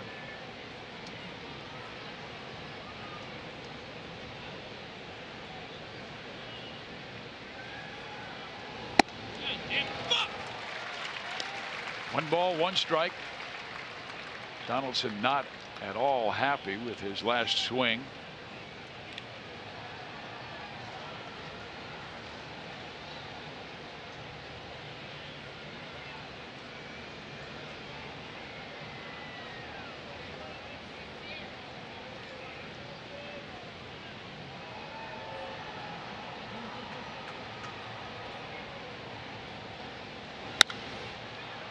High pop up left center field. Escobar is out, and now he says he has it, and he does, and back to first base is Martin.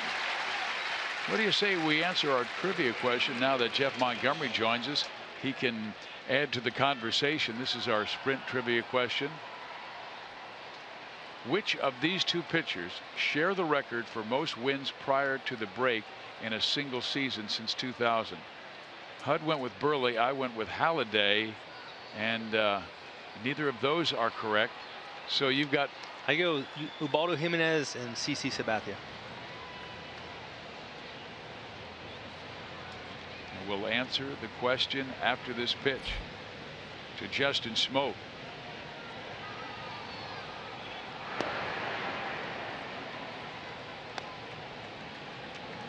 Well, after the pickoff try, it is Jimenez and Wells. David had 15 wins in 2000, and so did Jimenez, his last great season. Wells was with the Toronto Blue Jays then.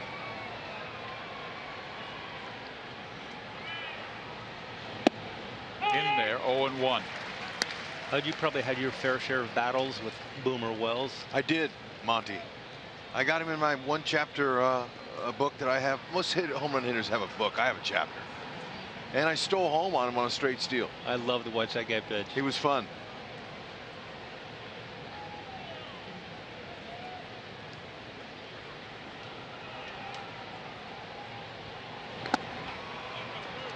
And he had a great deal of joy pitching. You could tell out on the mound.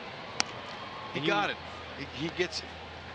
And you really never knew the next day whether he, threw a no-hitter, or well, I think he actually threw maybe a perfect game once, but or if he got beat around. Like Hud hit 400 against him with a couple bombs. Jeez, So. crackers, Monty.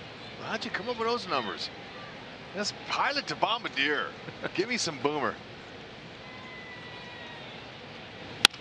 Smoke back up the middle, but right to Escobar, who bobbles the ball, and a rare Kansas City error.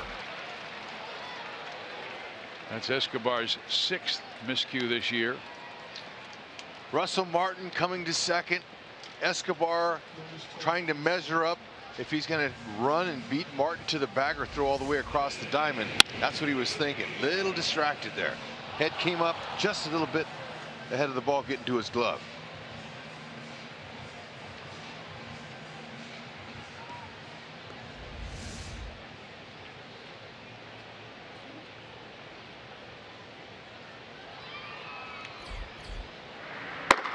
In the first 3 innings, you see Alexander warming up in the Royals bullpen. Jason Hamill in the first 3 innings was able to wiggle out of 3 jams and strand 5. Got to do it again here with 1 out and 2 on, and Morales takes low, ball 1. That pitch count getting up there by Hamill at 94, so this could be his last inning.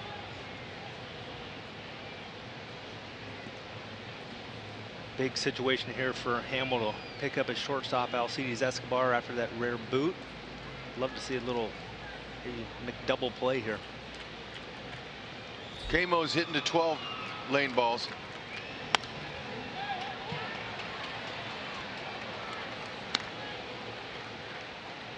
Morales barely missed a home run his first time up. Bonifacio running it down at the wall in right field. And then he popped up to third his last time up.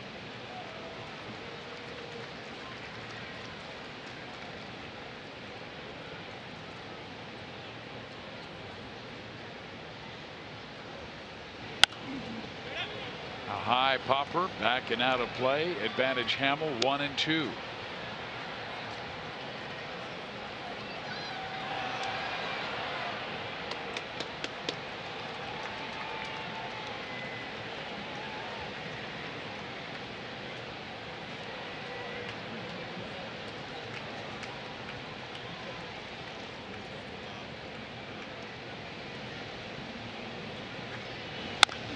Full foul.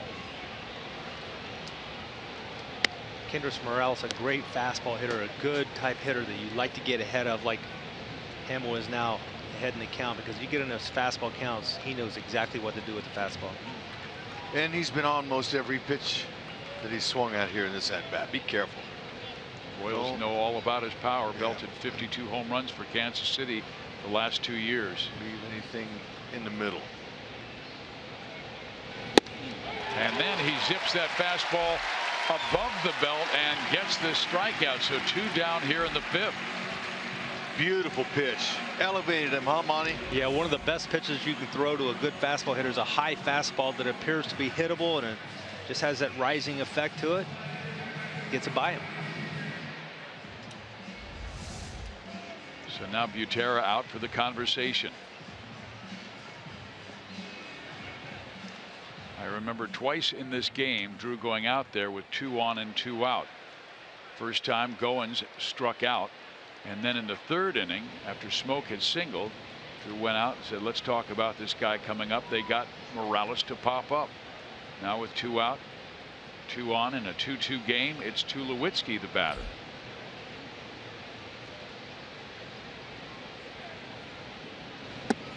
First pitch slider in there, strike 1.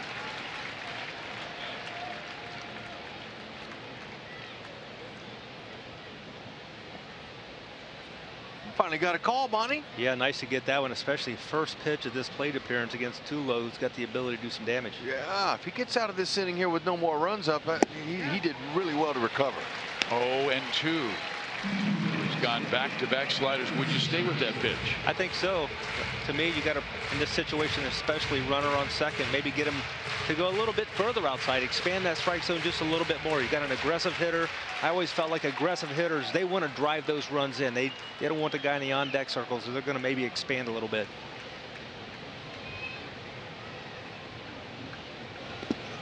Does throw the slider in the dirt. Drew doing an outstanding job back there again. Guy works hard. Yesterday he came out, made some throws down to second base and third base on his own. Pedro Grifol is catching instructor out there working him. Staying sharp, staying ready. That's the name of the game if you're going to be a backup. Yeah, catcher's job's never done. They're working all the time.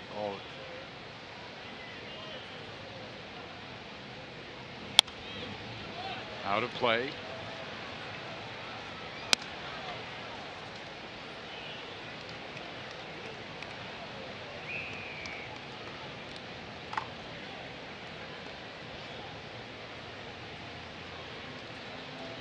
The 28th pitch of the inning coming from Jason Hamill. It has been a taxing frame. Needs one more.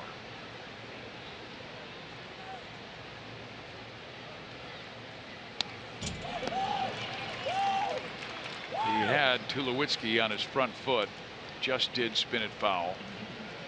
This is just the 3rd time in Hamill's Royal career that he's thrown over 100 pitches. So Ned's kept his eye on him and wants him to stay fresh the whole way. Absolutely. I think he's a guy that would love to go out there, and he's thrown 5 out of his last 6 have been quality starts. Obviously today not likely going to go out for the 6th inning, but just the way he's made the adjustments, got himself back to a really, I guess, not necessarily dominant, but a contributing factor in their rotation. That's made a huge difference in this team's ability to have this extended hot spell. And this is a tough inning. Every pitch has been stressful in the inning. Get out of that one more. Make one more. 2 balls, 2 strikes.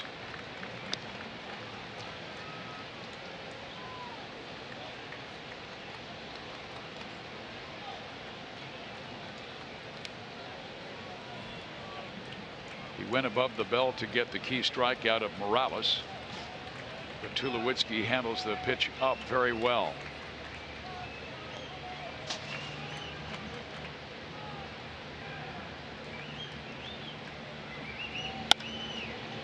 In the air, right side, Bonifacio. Hamill with a tough 5th inning, but he gets out of it. And Toronto now 0 for 6 with runners in scoring position.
You're saying good job. Well, fans, the only thing better than one Royals game in a day is 2. With the new doubleheader pack, you'll get tickets for the split doubleheader against the Twins on July 1st for one low price. Get view level seats to both games for just $20. Now until midnight on Tuesday, both games feature great giveaways. This offer is only available online and is subject to availability at royals.com/double. That doubleheader could be for first place. Folks, sign up for that double day there. Beauty. Yeah, because the Twins are about ready to wrap up a sweep of the Cleveland Indians. Impressive. They were up 4-0 late in that one. Here's Escobar. Esquio for 1, popped up to right field his first time up. And hits it to right again, and it will be caught by Jose Bautista. 1 down.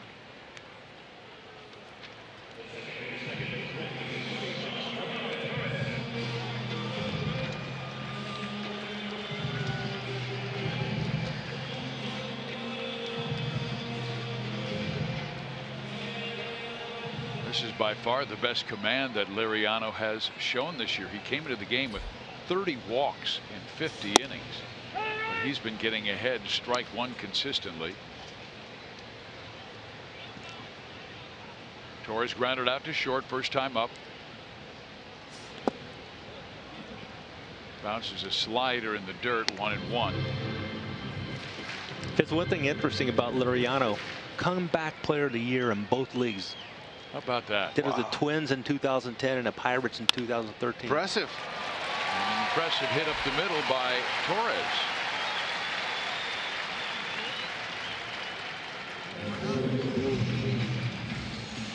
Torres doesn't look overmatched one bit. It's because he's able to stay into control and not to swing too hard. Front foot again, good head position, opposite field, hands staying through the ball, down low. Very nice work there by the rookie. So the Royals have the go-ahead run at first base, and he's got good speed. Stole 8 bags at Omaha and has 1 steal in the big leagues. But I told you earlier, Liriano has an excellent pickoff move. That's right. How about a little hit and run? Pulled down the line, foul. You know, Monty, you were talking about his being comeback player of the year, and I looked down.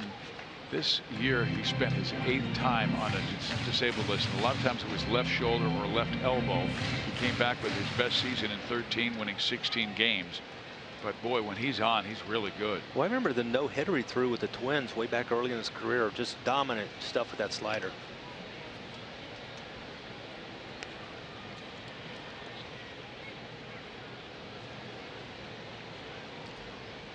And that was a game where I believe he walked a lot. He threw a lot of pitches.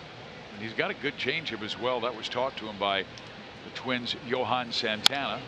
Here's a ground ball left side fielded by Donaldson. Looks at second but goes to first, and 2 out, but into scoring position is Ramon Torres.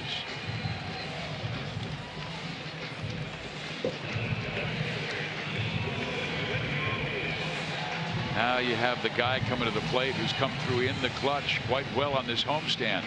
On Monday, his base hit beat the Boston Red Sox, breaking up a 2-2 score in the 7th inning. And then, of course, Friday and the great drama when the Royals rallied from 3 down with 2 out in the 9th inning to win on his hit.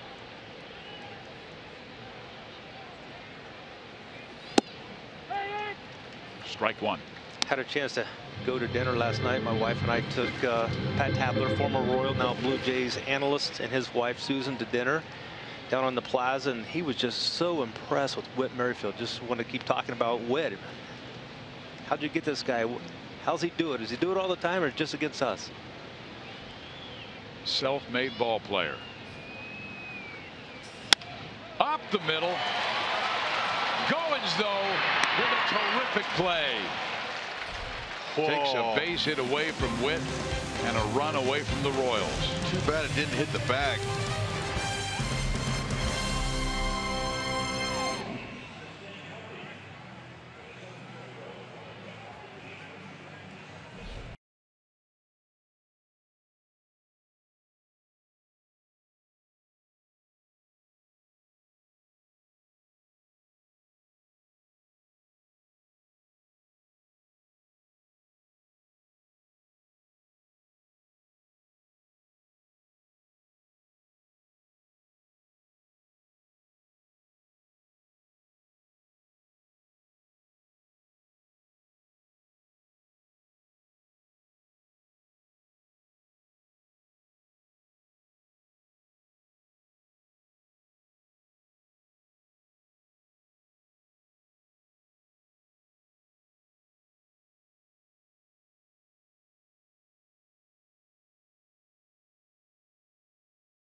Every day there's a great deal waiting for you at Thoroughbred Ford.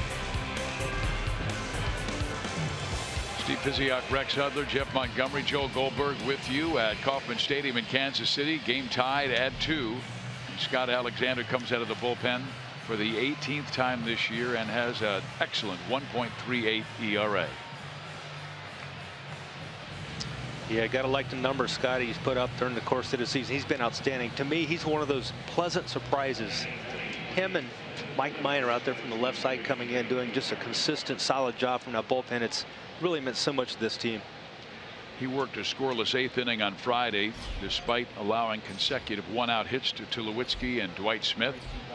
Now he's on to face a pinch hitter, as Smith is being pinch hit for, and it is Darwin Barney.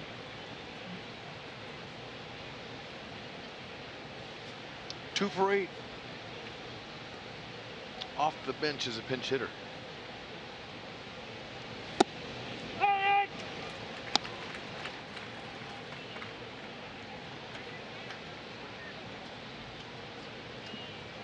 Sinker, slider.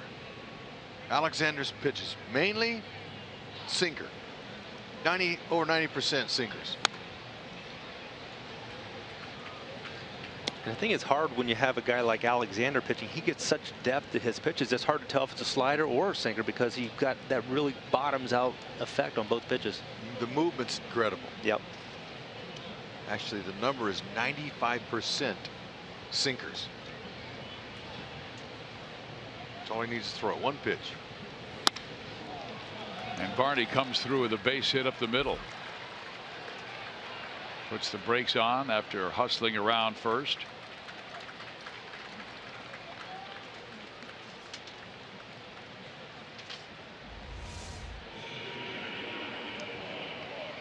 You see the sinker. Barney just does a nice job there staying with that pitch. Doesn't really give in too much. Heck, I think that's an excellent pinch hit. Alexander, you know, he's had a hard time believing that he could retire major league hitters with just that one pitch, but you know, he says sometimes it's going to get hit. I'm not going to leave it exactly where I want it. It's going to get hit. Most of the time it does get hit, but it's a ground ball. And when you have the best defenders behind you in the game, it makes your job a lot easier. Well, I think that's the whole key. You want him to hit it. You want him to hit it on the ground. He's got 3 ground ball double plays to his credit. Love to see number 4 right here. Let some Kansas City faithful go to McDonald's and enjoy McDouble sandwich. The sinker ballers, they want to pitch to contact. They want the hitters to hit the top half of that baseball. A lot of ground balls, especially with this defense. We're going to have a tremendous rate of success. Pilar 1 for 2 today.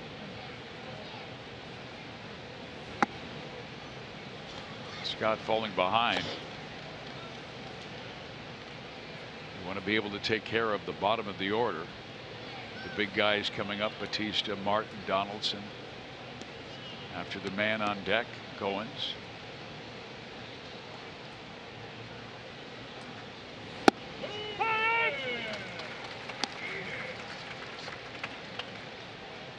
They have sent Steve Pearce into the on-deck circle.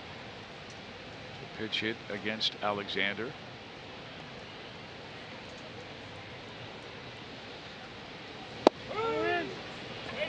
Ball 4. So Alexander with a rough beginning to his 6th inning of work. A single, now a walk to the number 8 batter. And here comes Steve Pearce. Dave Ireland jogs out for a visit to try and correct what has gone wrong to open this 6th inning. Royals at one time had a 2-0 lead on a home run by Bonifacio, then a single by Hosmer, but a 2-run home run by Batista in the 5th tied it. And now Toronto threatening in this 6th inning.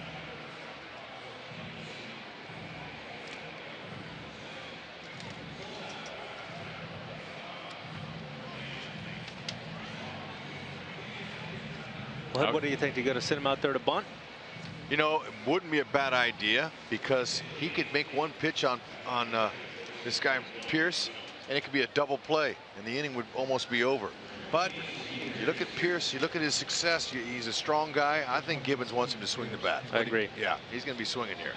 And he's been hot lately. 9 for his last 20 with 3 doubles and a home run and no sacrifices this year. Yeah, he's 0 for 4 as a pinch hitter.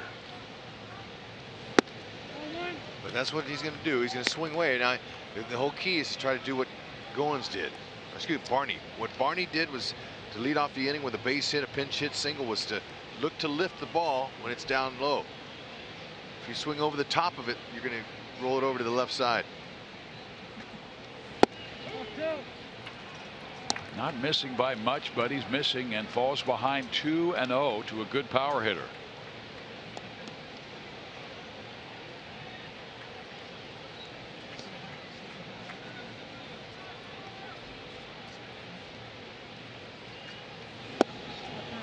(3-0).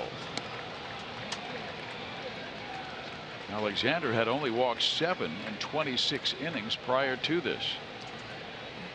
Dangerous territory here at 3-0. We know that they will get the green light. 3-0. That's right. Batista had a 3-0 green light and hammered a 450-foot home run. Pierce takes low, ball 4, and the bases are loaded. And here comes Ned Yost, and he wants the double play machine, Peter Moylan, to come out of that bullpen.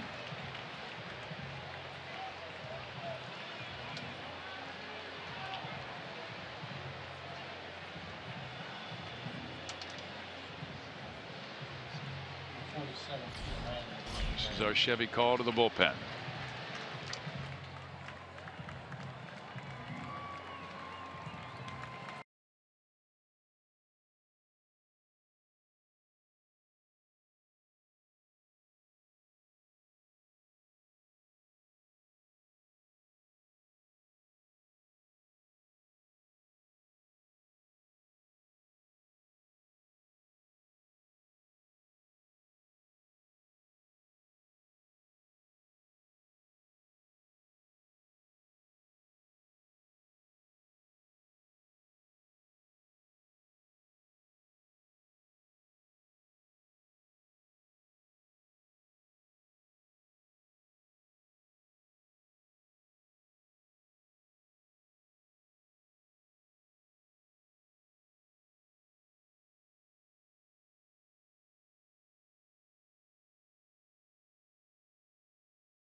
Unable to find that strike zone, and 13 pitches, only 4 strikes. Our T-Mobile unlimited baseball game break. Ichiro Suzuki becomes the oldest player in modern Major League history to start in center field. And then the Twins, they sweep the Indians. They're back in first place by a half game. The Tigers have lost 8 in a row, and the Royals will be in the Motor City beginning Tuesday, Wednesday, and Thursday. Here at the Cave, difficult time for Peter Moylan. Bases loaded and nobody out.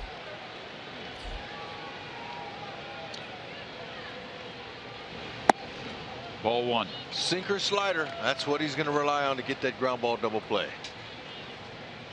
Our Chevy pitching chain shows you his ERA rather high, but that's just been a few outings where he was really rocked. But other than that, very sharp, keeping the ball down.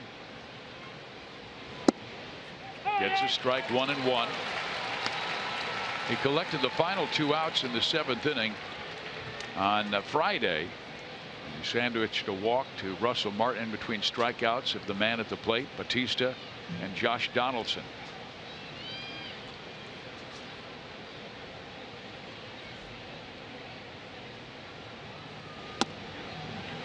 Inside on Jose, who is the most patient hitter on the team. You know, the next 3 hitters, including Bautista, just 1 for 13 with 7 strikeouts in their career against Moylan. If anybody can get out of it, Moy can.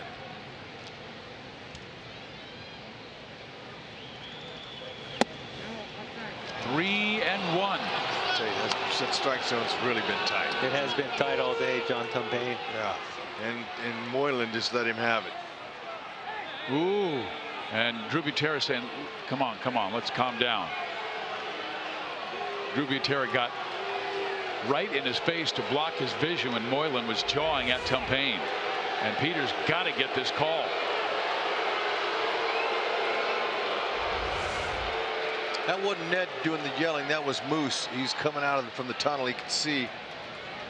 And we need to keep Moose in the game. He might be a pinch hitter later.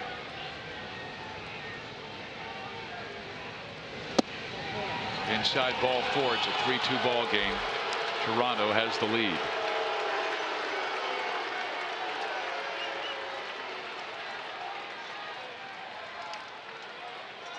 Yeah, eventually Tumpane's got to call a strike. And the close ones he's been given to the hitters.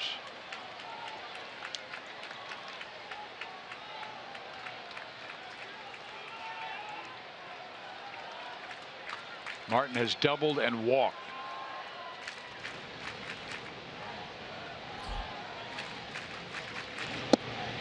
Strike one.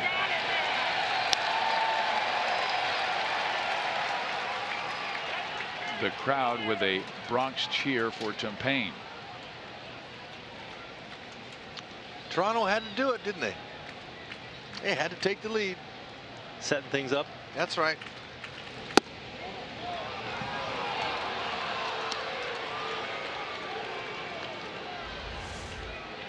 Okay, now tell me where that was, Monty. You know what? And the way he throws, he's got to get that call. Both him and Scott Alexander both have to be able to pitch in the bottom part of that strike zone to be effective. And unfortunately today they're not getting calls.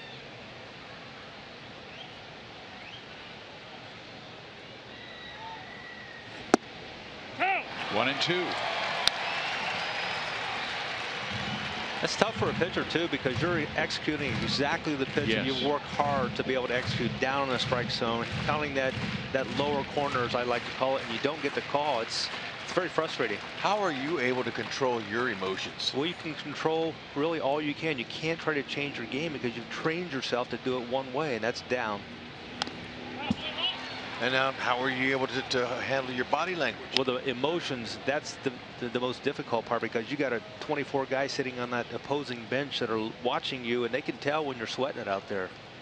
So you have to find a way to mask it, to be in control, to be under control. Put him in the lane right here. Give him a run, he'll take 2 outs. To Cuthbert, bobbles, and they'll get nobody.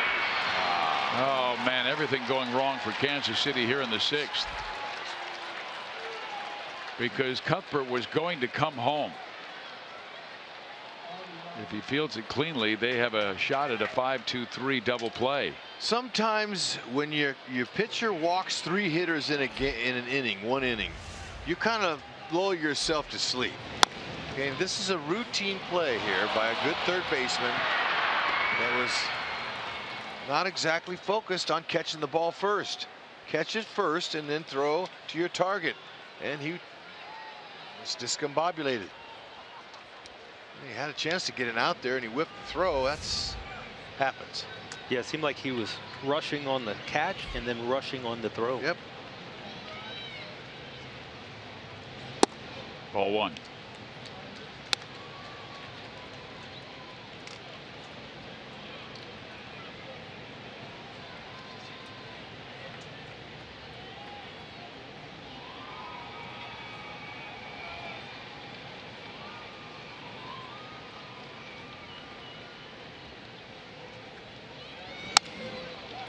Flare to right field, trouble for Bonifacio. It'll drop. It'll score 1. It'll score 2. And all of a sudden, the 2-2 game has become a 4-run Toronto lead. Yep. Floodgates are opening now. Things aren't going the right way for the Royals here in this inning. Walk that many guys, they make you pay. Can I give up the free passes? We saw that when the Royals played against the Red Yep. Sox. Blue Jays taking advantage of it just like the Royals did. Yep.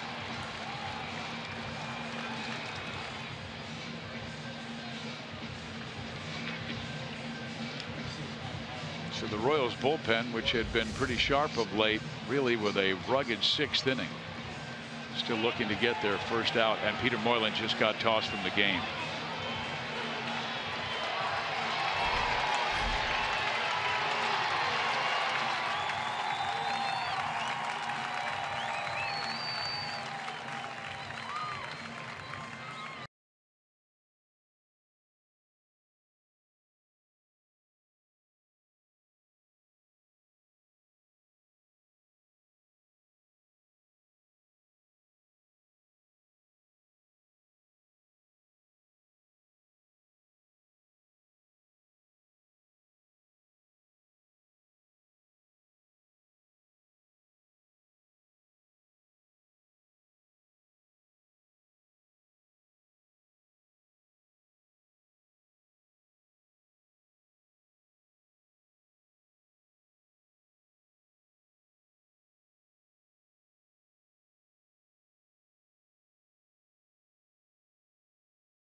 has taken a 6-2 lead with 4 runs so far in the 6th inning. Miners pitching in his 31st game, has a 1.93 earned run average. And he'll take over in a situation with the Blue Jays having runners on 2nd and 3rd, and their big RBI guy, Justin Smoke, coming up. Yeah, Smoke probably having the best offensive year of any Blue Jay in uniform out there today, and 7th batter to come to the plate today in this inning, still not an out.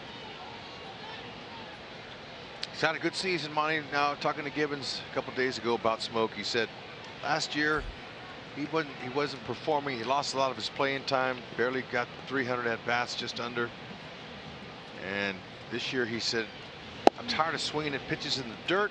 I'm tired of making myself look bad, being over aggressive. I'm going to start disciplining myself and looking for my pitch, and that's made a big difference in him. Yeah, change of approach. I think he's changed his stance a little bit, trying to elevate the ball more.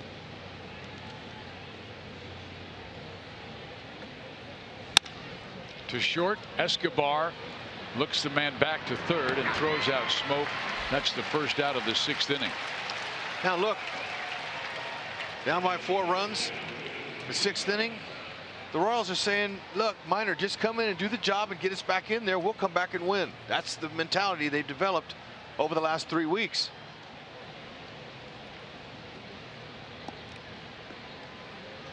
Morales hasn't done much against his old team. 1 for 8 in the series.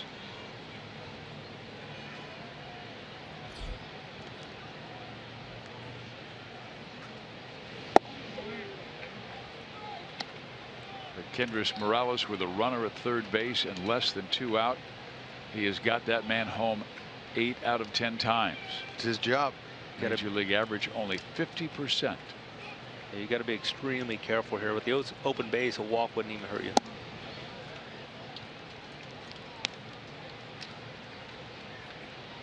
Minor fastball, slider, change. 3 nice pitches. Pitches a lot like Liriano, Toronto's starter today. Likes to pitch inside, come in on the righties. But I'm with you, Monty.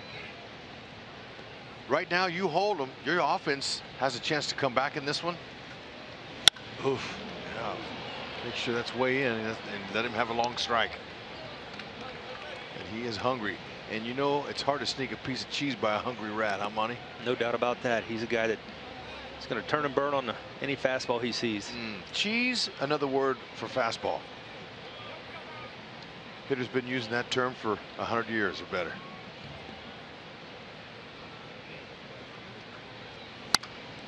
Too short. Escobar's coming home. Oh man, what a slide by Martin. That was precision-like. Martin got a great jump on contact. Luis Rivera, the 3rd base coach, told him before the pitch was even thrown, you're going on contact. So Martin was able to get him a good lead, initial lead. And look at this, how he alters his slide, puts his hand out there, and scores the run. Beautiful job there. What an athlete. Catcher, over 10 years of Major League service, plays like he's a middle infielder. Yeah, no doubt about it. He really is. Boy, they earned that one. Esky puts that ball. He had to be perfect with this throw. That's 2 outs in this inning that weren't made, which is unusual for the Royals, but they're allowed. We'll cut them some slack. A 5-run 6th inning for the Blue Jays. They've got runners at 1st and 3rd.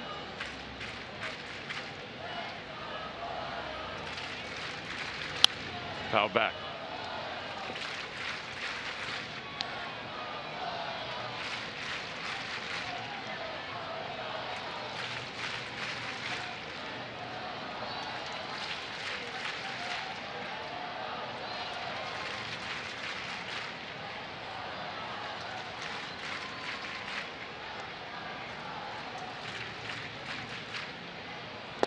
He went. Boy, that was a good breaking ball thrown by Mike Minor to get Tulowitzki to really reach for it. Yeah, just an outstanding pitch. Great finish on it. Wow. Missed that one by at least a foot. Going into that at bat, Tulowitzki was only 1 for 12 against the minor. That's why I was really a little surprised they went ahead and pitched to Morales in that situation.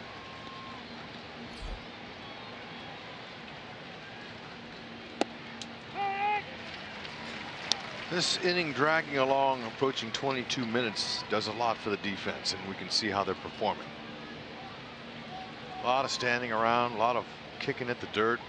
Now the guy who started the inning, Darwin Barney, pinch hitting for Dwight Smith and singling to center field. It seemed like a lifetime ago, but then a walk to Pilar, a walk to Steve Pearce, who was pinch hitting for Goins. Batista walked with the bases loaded to give them the lead. Nera scored another, and a double, scored 2 more. Popped up right side. Torres makes the catch, and finally the nightmarish 6th inning is over here at Kauffman Stadium. 7-2 Blue Jays.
Lead over Kansas City. Our Rams drives in the game are Jorge Bonifacio's 2 hits.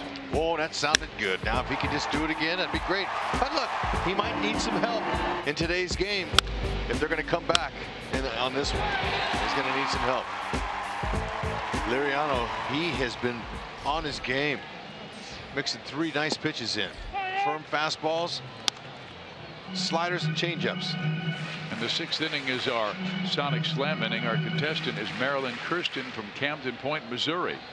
The Royals hit a home run out of the park in this inning. Marilyn will win $1,300, but if the Royals hit a grand slam out of the park, Marilyn gets $25 grand from Sonic and the Royals.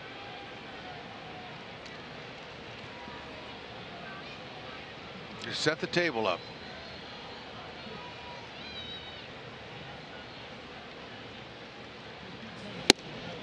1 ball, 2 strikes.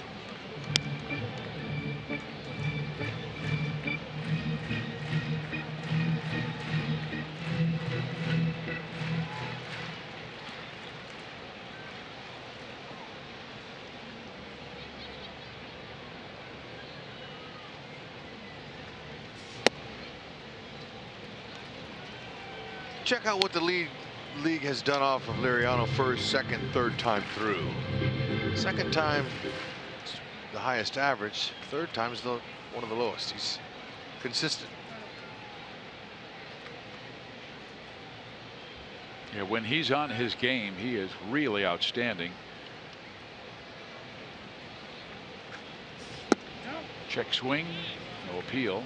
It's a 3-2 count. His best game this year was in a loss to Baltimore, where he struck out 10 Orioles in 6 2/3 and walked only 2. But he has walked a lot this year. Bonifacio pops it up. Shallow right center. Bautista finally calls off the second baseman Darwin Barney, and there's one out.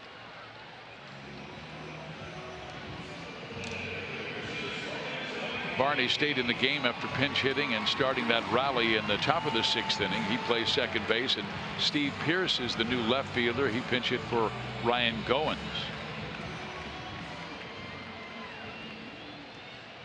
This is not a particularly athletic outfield, with the exception of Pilar in center field. So if the Royals can get some guys on, they can have a nice little comeback. Toronto has not defended that well in this series, and the Royals, until today, had been defending very well.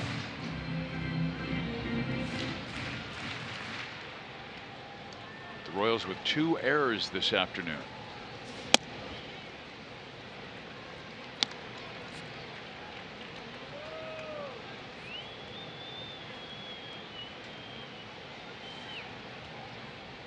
Kane 0 for 2.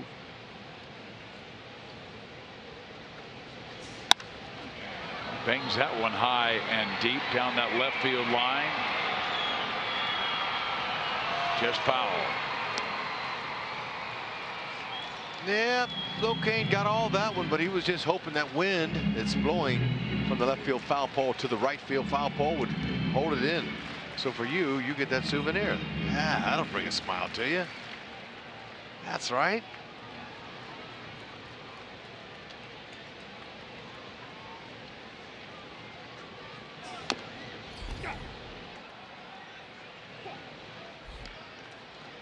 He's been able to locate his fastball very well, and also the slider, where he hasn't had to go to the changeup that often. To it there. It was a good pitch. Locaine not happy. He swung at ball 3.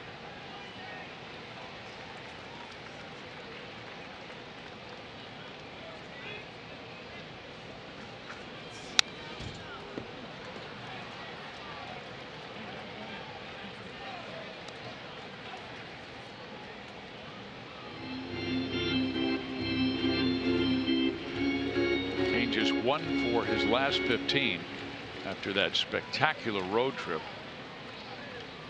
6 home runs, 15 RBIs on the trip to San Diego, San Francisco, and Anaheim.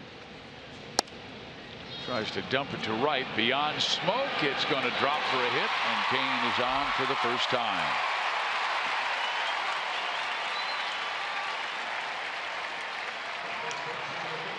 Not exactly the Locaine triangle, but it's a triangle. He'll drop it right in. He'll take the hit.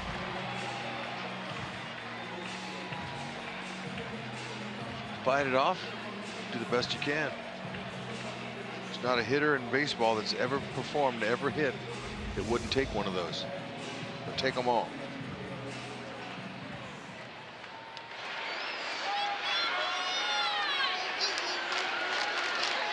Eric Hosmer is indeed up. He singled in a run his last time up. Now sends one sharply to the shortstop. They've got one, and they've got the inning-ending double play. To the 7th we go. Toronto leads 7-2.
Royals, because Royals fans will get a look at the newest relief pitcher, Neftali Feliz, who was a major contributor early in his career, closer for the Texas Rangers, the Detroit Tigers, and even at times with the Pirates and Brewers.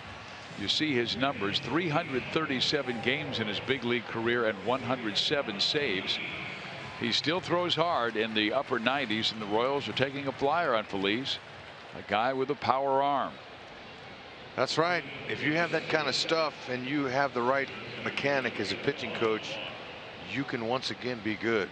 Anywhere you're mid-90s fastball, you might do some upper 90s and a curve, occasional changeup. Pilar has been on twice with a single, a walk, as the Blue Jays sent 10 men to the plate in that 6th inning and scored 5 runs.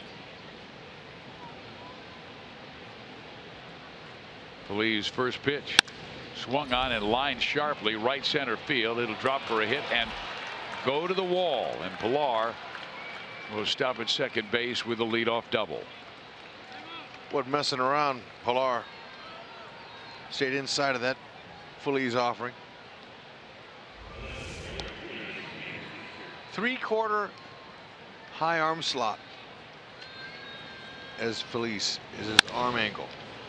That way he is able to get a good downhill angle on his fastball. And at times he'll drop that arm slot down and cause his stuff to flatten out. That's been the issue. His command hasn't been there.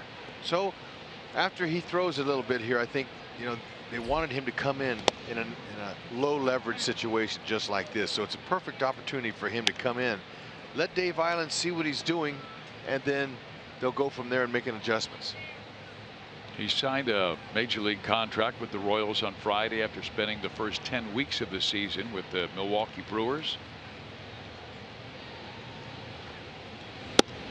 Strike. 1 ball, 1 strike. He was 1-5 with Milwaukee with 8 saves in 9 opportunities. ERA of 6.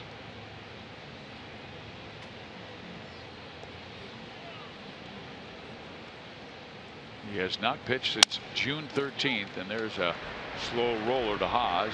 He gets it to Feliz at first base, and there's 1 out. Moving to third in the play, Pilar. And parents, make sure to bring your kids out to the K for Kids Fest next Sunday when the Twins are in town. Enjoy free pre-game activities and kid-friendly entertainment on the outfield experience. The first 5,000 kids 14 and under will receive a special Raised Royals bilingual children's book. For information and to purchase tickets, visit Royals.com/KidsFest. A lot of kids here today with Girl Scout Day. 12,000 Girl Scouts in the upper deck. Batista. He takes strike 1.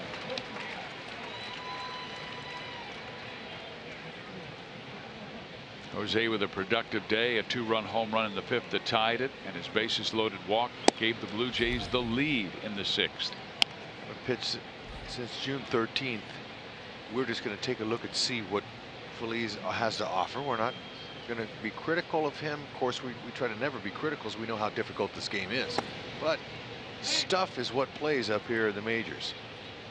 He's got experience. He could be a nice bridge, you know, in the back end of their bullpen. If he can get right and get some confidence going, that's what he's going to need now.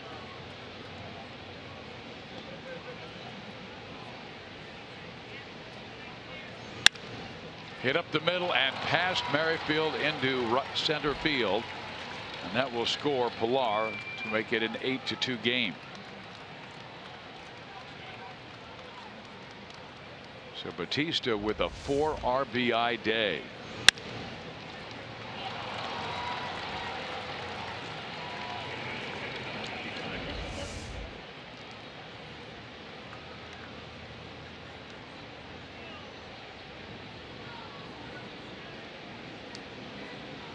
Six hits, a home run, 4 driven in. Royals will take 2 out of 3 if they can't come back in this one. That's some 97 right there.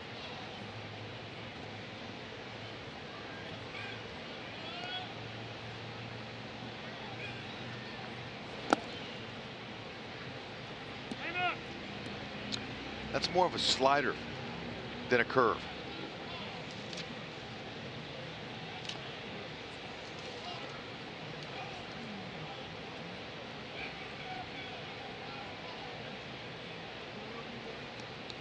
Royals now with 5 right-handers in the bullpen and 3 lefties.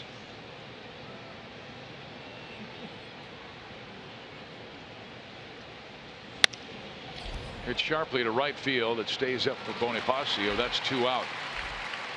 And the Royals will have to make a decision on Tuesday because of Brian Flynn. He came off. He did his 60-day stint on the disabled list, his rehab, and then because they go to the very next day, and so next day the Royals would have to make their decision, but because they have the day off, it goes to Tuesday, so the Royals will have to make a decision on Brian Flynn.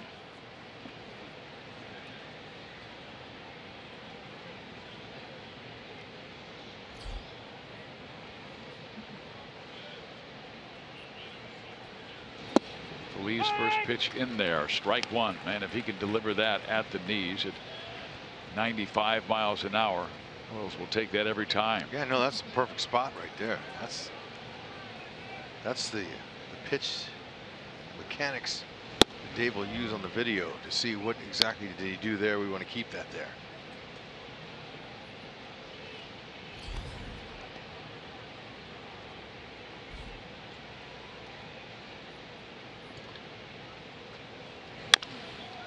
High chopper. Merrifield has it, gets it to Escobar, excuse me, Ramon Torres at second base, makes the play and gets the final out, but a run scores. It's 8-2 Blue Jays.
We head to the bottom of the 7th inning of play, and the Royals at Fox Sports Kansas City are offering a unique way for fans across the Midwest to enjoy a game at Kauffman Stadium. It's the Raised Royal Fan Express. Fans in designated markets will have the opportunity to win a trip to the K. Next stop is Des Moines, Iowa on July 1st. Go to Royals.com/Fan Express for more information. Scores from around the American League today. Baltimore with an 8-5 win over Tampa Bay. But the key game was Minnesota knocking off Cleveland, sweeping the Indians 4-0, that final score.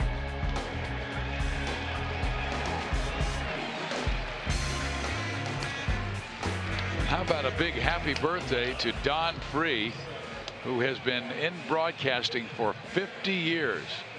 And Don, 3 decades he has been with our Kansas City Royals as our producer engineer on the Royals radio network. So happy birthday to Don, and also happy birthday to his wife Sandy, because they celebrate on the same day. That's pretty awesome. I think they met on their birthdays. Hey now, there he is. Don Free, the most popular celebrity there is from Topeka.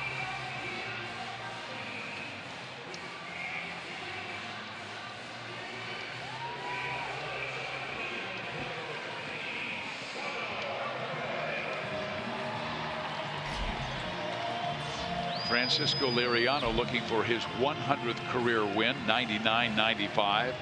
We told you he has had some outstanding years, like a 16-win season in 2013, also 12-7 in 2015 with 205 strikeouts, but inconsistent this year. He's had some brilliant outings and some very, very terrible outings, like not getting out of the first inning on his opener back in April.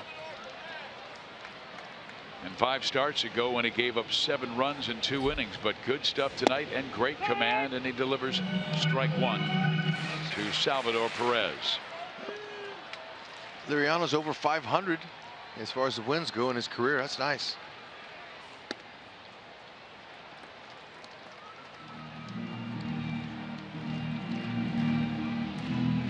The Blue Jays actually have pitched very well in this series, losing the first 2 games, and Salvi with a drive to center field and deep. Pilar way back off the top of the wall.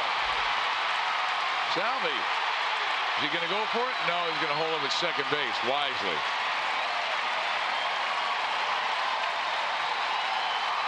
Oh man, what a shame. Hit a ball 410 feet and all you get is your 15th double. Come on. Yeah, let's go. This is not that fair. Center cut fastball. With that kind of lead, Liriano can go ahead and challenge hitters.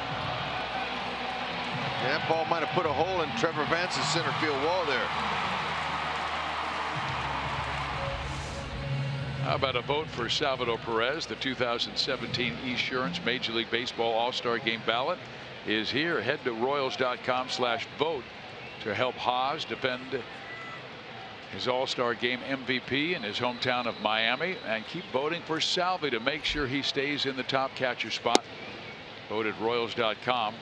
How about some votes for Lorenzo Cain and Mike Moustakas? Very deserving.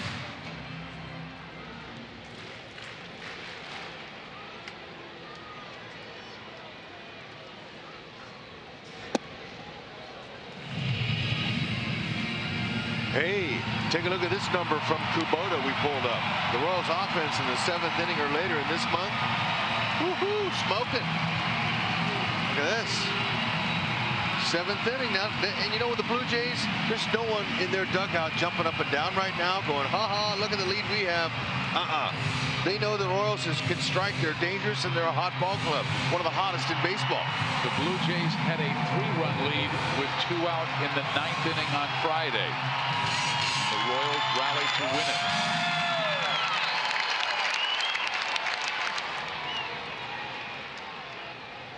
Cuthbert 0 for 2. And he has a 3-0 count. 37,182 fans here. I guarantee you, none of them have left.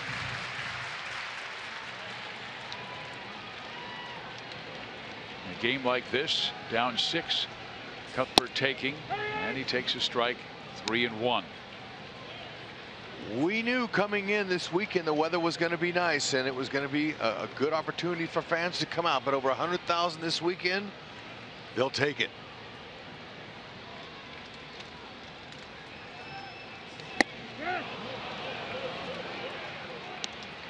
They went over the $1 million mark for the season yesterday. That's the 45th straight year since they opened Royals, now Kauffman Stadium.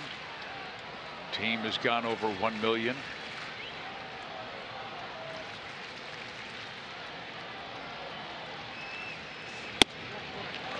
That's high, and that's the first walk by Liriano, who came into the game averaging 5.5 walks per 9 innings. That was the highest in Major League Baseball, and that will do it. John Gibbons with his slow country walkout. And that means Danny Barnes will come out of the bullpen, and we'll be right back.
Authority of the Kansas City Royals and may not be reproduced or retransmitted in any form, and the accounts and descriptions of this game may not be disseminated without the expressed written consent of the Kansas City Royals. Royals trying to rally in this one. They've got 2 on with nobody out, trailing by 6 runs. Here in the bottom of the 7th inning, Danny Barnes coming out of the bullpen for the 26th time this year. A graduate of Princeton with a .223 earned run average, has not allowed an earned run over his last 8 games. That means he's due. Fastball. Low to mid-90s. He likes to sink the fastball. Slider, changeup. 3/4 arm slot. Hitters have a hard time picking up his fastball. It's got a little deception. Escobar takes ball 1. Esky 0 for 2, twice flying out to right. Back away, you never know.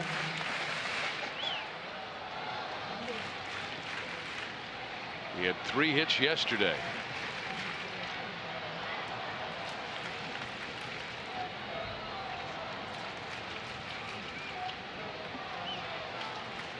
Perez at second, Cuthbert at first. 1 ball, 1 strike.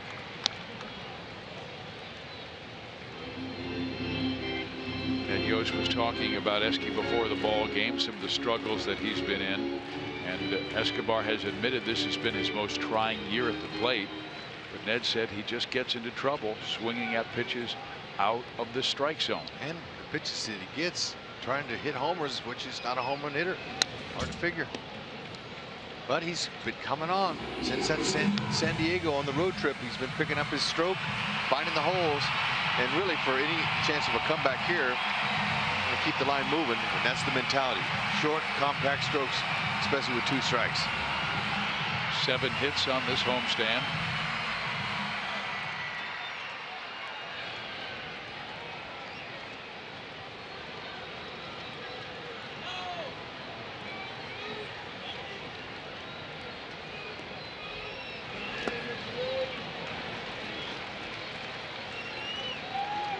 We're getting a little rain here at Kauffman Stadium.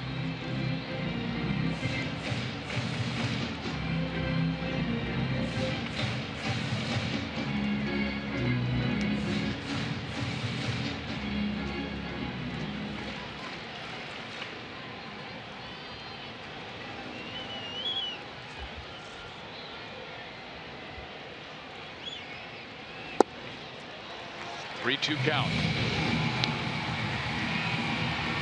Escobar's only walked 6 times this year. Just a tough walk.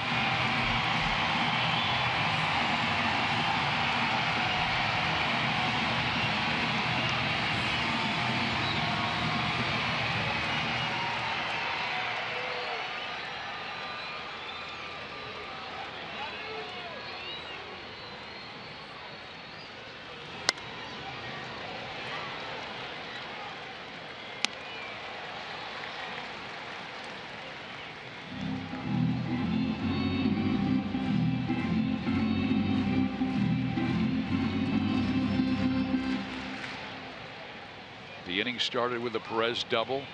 Cuthbert walk. Escobar with a 3-2 count.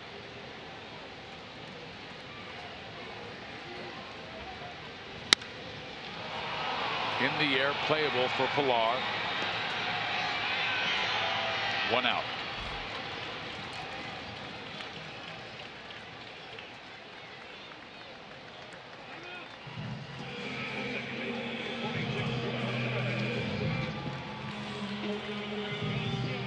Barnes able to get that first out. Ramon Torres, a switch hitter, will now turn things around and bat from the left side. Ramon singled his last time up. Now he has 6 hits and 19 times at the plate in his major league career.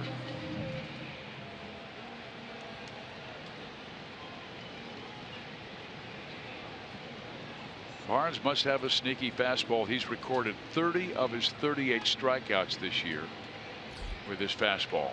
Yep, I told you hitters have a hard time picking it up. It's deceptive. It's delivery. Torres to center field. Pilar there for the catch. 2 out. Yeah, and he's a new kid on the block here up here. So he's sometimes that being new and fresh, haven't seen a guy before, works to the pitcher's advantage. And he's an example of a guy who was not a high round draft pick. 35th round by Toronto in 2010 out of Princeton. Instead of going to Wall Street, he came to the baseball diamonds. Now he's in the bigs and pitching well for the Blue Jays. With 2 on and nobody out, he's gotten flyouts to Pilar from both Escobar and Torres, and now Butera the batter. Strike 1.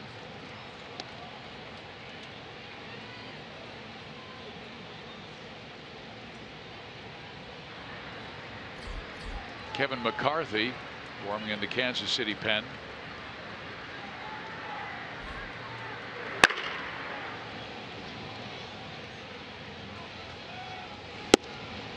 Strike, and it's 0-2.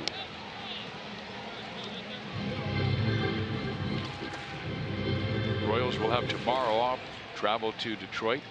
They've got 3 with the Tigers beginning on Tuesday, with Strom facing Justin Verlander, and Kennedy going up against Daniel Norris, and Jacob Junis matching up with Michael Fulmer on Thursday.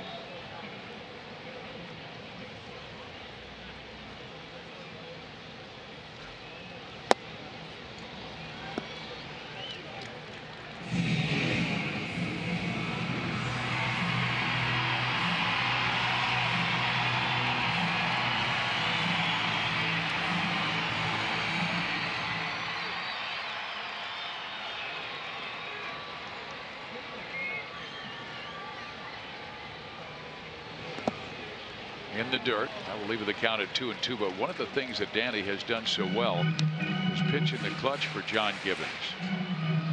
He ranks first in the major leagues among relief pitchers who have qualified for batting average or on base percentage against opponents with runners in scoring position, and 0.74 on base percentage with runners in scoring position. And with 2 on and nobody out, he got the first 2 out. 3-2.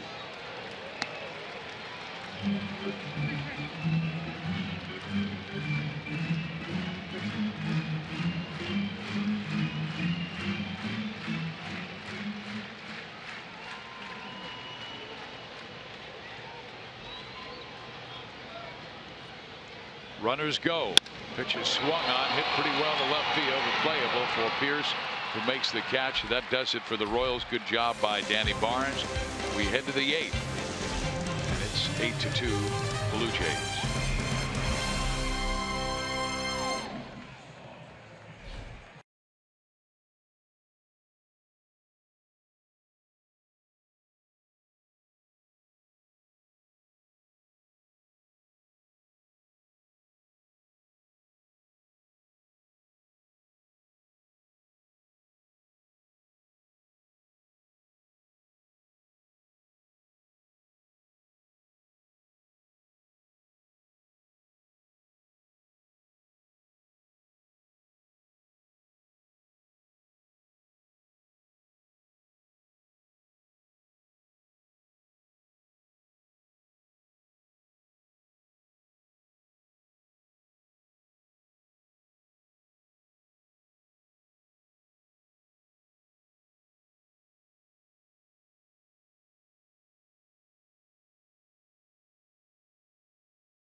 And then scored 5 times in the 6th inning, and our Honda play of the game came in that 6th.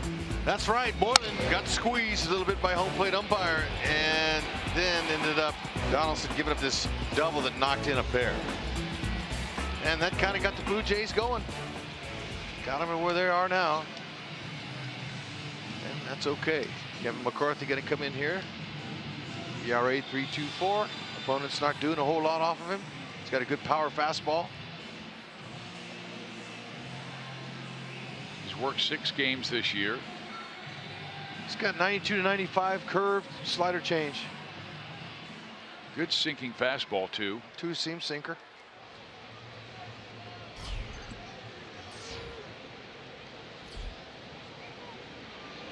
He'll face Smoke to start the 8th. Strike 1. Kevin hasn't pitched since Tuesday night versus Boston, when he allowed 3 runs on 3 hits and a walk in 2 innings. And he's made 3 straight big league outings of 2 innings or more, and I'm sure Ned Yost would like to see him do that. The rest of the guys in the bullpen, with tomorrow off, they'll be ready to go for Detroit on Tuesday.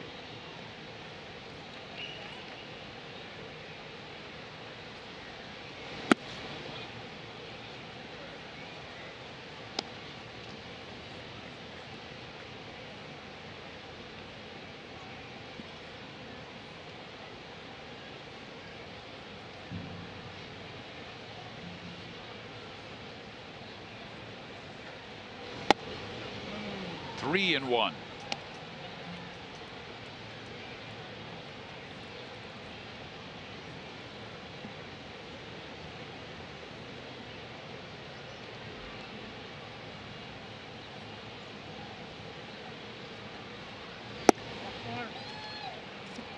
And then a leadoff walk.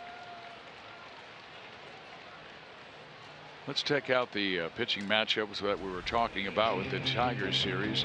Up next for the Royals, just a 3-game road trip. Matt Strom will match up against Justin Verlander. Then Kennedy against Norris and Junis against Fulmer. So the Royals will see their 3 top starters. That'll be a quickie, especially with that day game to come back home. And then we come home just for 3 before we go out on the road to the West Coast again. Minnesota Twins. 4, excuse me, because of that doubleheader.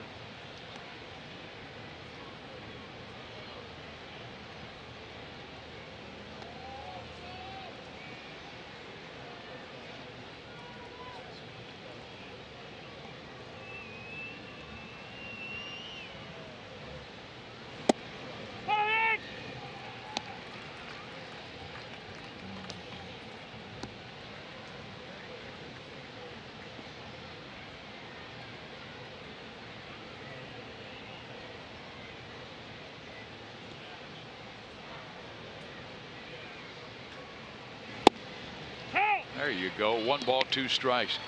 And this is where Dave Island really wants him to control the count, because command has always been the key with Kevin McCarthy. He has the stuff, but don't let opponents back in the count. Finish them off.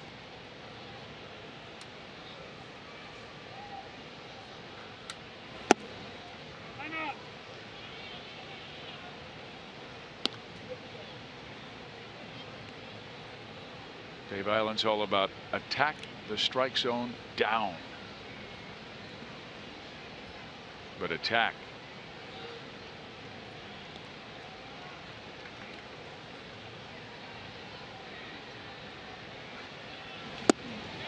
Great pitch there, and he strikes out Kendrys Morales. Well, Mizzou fans, make sure you get your Mizzou night theme ticket for July 21st when the Royals take on the White Sox. The first 3,300 fans through Gate A with this theme ticket will receive a limited edition Mizzou branded Royals cap. Join your fellow Tigers for an evening of Royals baseball. Make sure to purchase your tickets at royals.com/theme tickets.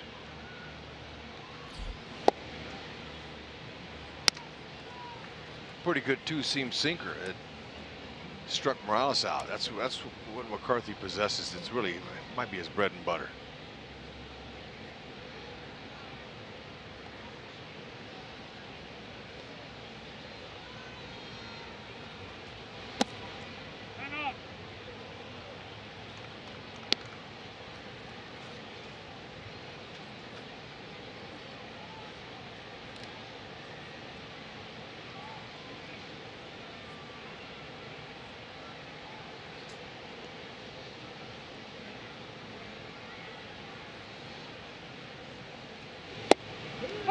on Broadway. 2-1.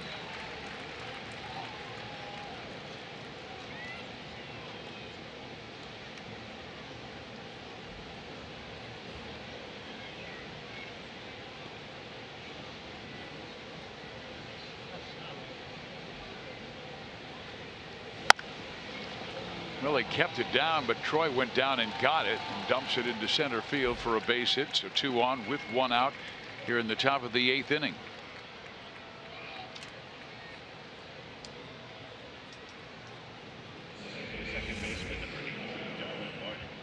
Changeup off the end of the bat. Cue shot. And Tulowitzki will take it.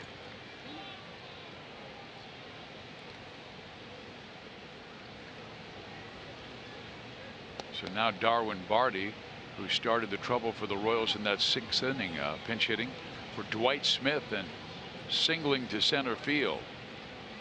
Then back-to-back walks by Pilar, Pierce, and Batista broke the 2-2 tie.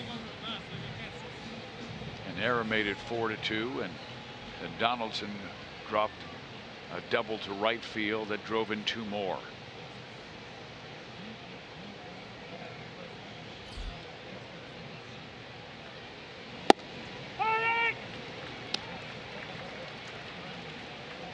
Two-seam sinker.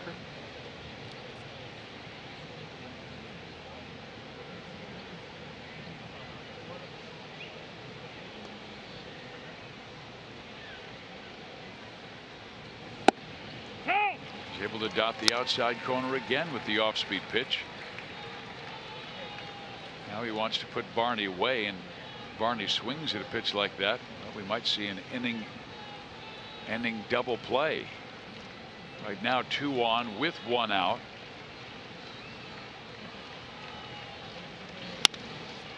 That should work. A 6, a 4, and a 3 double play. Hey, how about those McDonald's double play burgers, Fizz? Let's have some.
Runs, and time for a game break. Baltimore and Tampa. Jake Odorizzi to Trey Mancini. The rookie belts his 14th home run, and the Orioles beat the Rays by a final score of 8-5.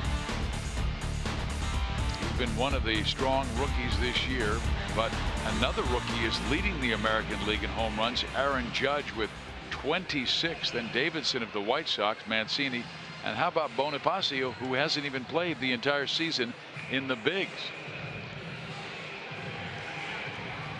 Well, we've got a new pitcher. It is Dominic Leone. Hard cut fastball. Mid-90s slider change. 25-year-old right-hander out of Norwich, Connecticut. Fouled off. He was drafted by Seattle in 2012 in the 16th round, facing Whit Merrifield, trying to get on for the first time. Robbed of a hit back in the 5th inning that would have driven in a run. Great play by second baseman Ryan Goins. Backhanded it, jumped to his feet, threw him out.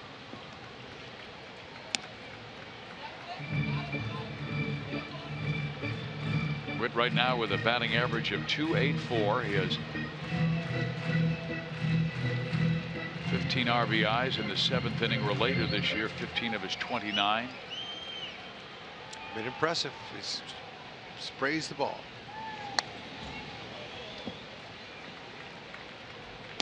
Line to line. Strengths really are to right field. Good opposite field hitter. And I guess you could say that his versatility is a strength as well. Oh my. Left field today, giving Alex Gordon a little day's rest. And then a good breaking ball thrown by Dominic Leone for a strikeout. MLB.com At Bat is your #1 mobile app for live Royals baseball. Customize At Bat to stay close to the Royals with home screen icons, live scores, news, stats, video highlights, radio broadcasts, and more. Download MLB.com At Bat today to stay connected to the Royals all season long. And the Royals certainly strong in this month of June. Came in with a record of 15-6. Getting right back in that central hunt.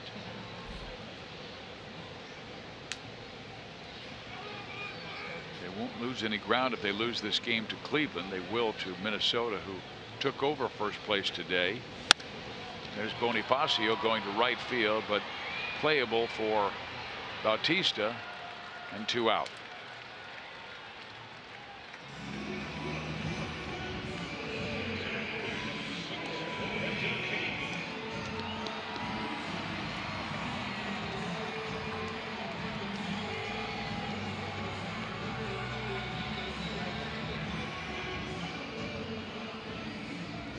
Kane is 1 for 3 on the day. Dumped a single into right field his last time up.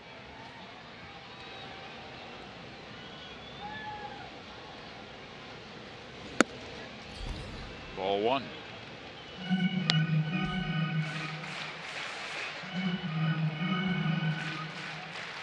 Leone has pitched very well recently. Over his last 10 games, opponents just batting .136. To the right side, and Kane has a base hit.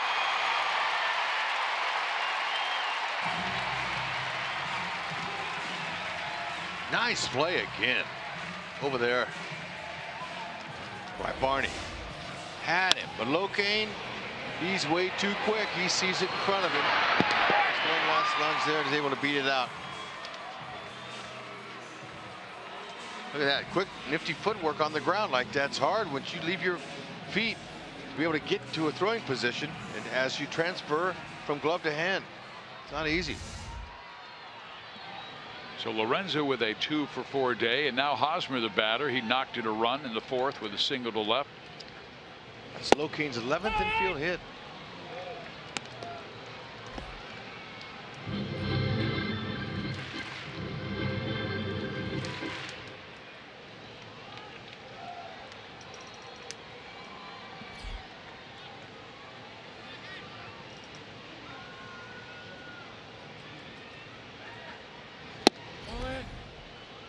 Hosmer takes it inside to even the count at 1-1.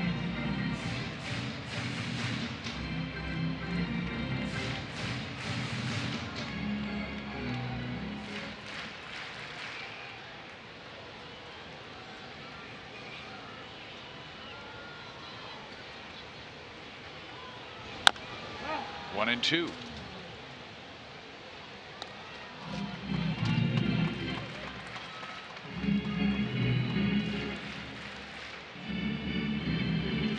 Hits for Hosmer. That's in the top 10 in the American League.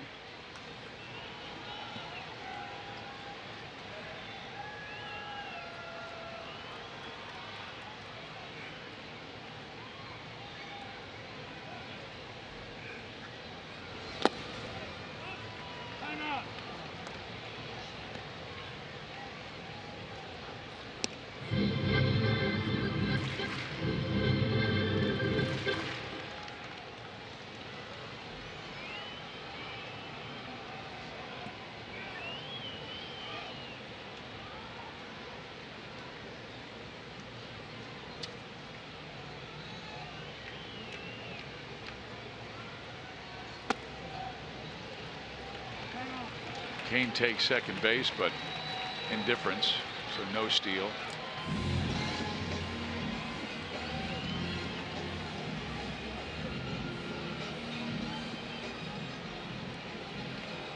Yeah, and you know, there's nothing wrong with that.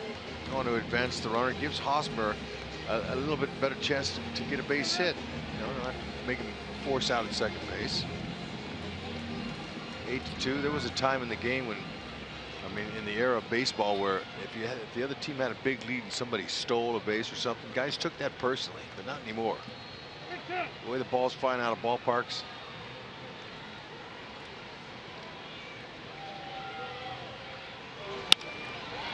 Hosmer tries to punch it to center field. It'll drop for a hit. This will score Kane, and the Royals within 5. The throw to second base is in time. Oh, no.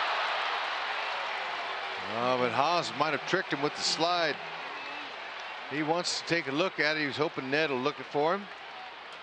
Just hold it. Okay, so if he's out, that run doesn't count. The RBI doesn't happen. Because Kane had not crossed home plate yet? He did not. Umpires waved the runoff. So this is a big RBI opportunity here. If Haas somehow found a way, and they're going to get a chance to replay it. I admire Hosmer's hustle, but down 5 runs, should he stayed put at first base? Yes. Yeah, they want to look at it again. They're going to check it out.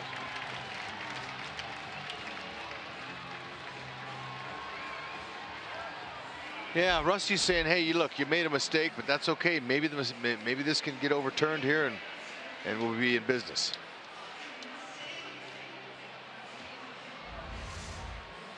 Okay, now he puts the tag down because he can't see, but did he make it? Did he tag Haas's right side? It looked like his left hand might have stuck in that base. Okay, this might be a decent angle here. Did he touch him? Not there. Did his left hand get on? Did he touch his right arm? I don't know. Yeah, because he did come back. I don't know. Watch the fielder come back with the glove. And you know, your back's to the slider, so you just want to put the glove down in front. He's got nothing there. Nothing still. And then he came back with the glove to the chest, which tells you that he didn't believe he had tagged him. Well, it's got to be clear and convincing.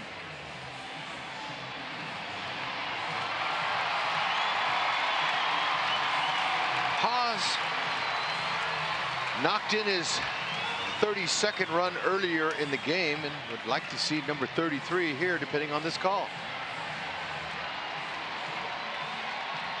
Okay, watch it, Lorenzo Cain. Now Cain wanted to go a little bit harder into to home, because you never know about this, but he wasn't expecting Haas to go to second on that.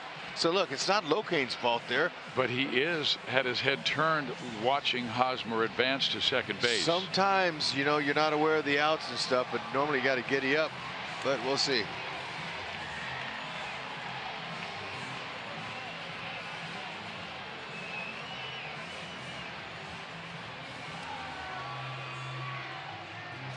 That's the phantom tag.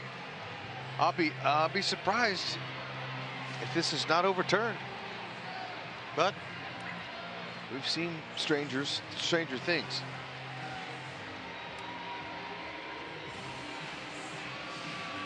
Currently, Toronto has 8 runs on 10 hits. The Royals have 2 runs on 8 hits.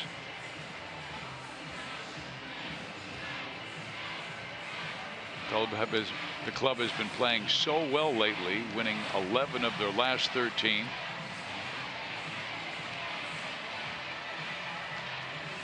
He's out.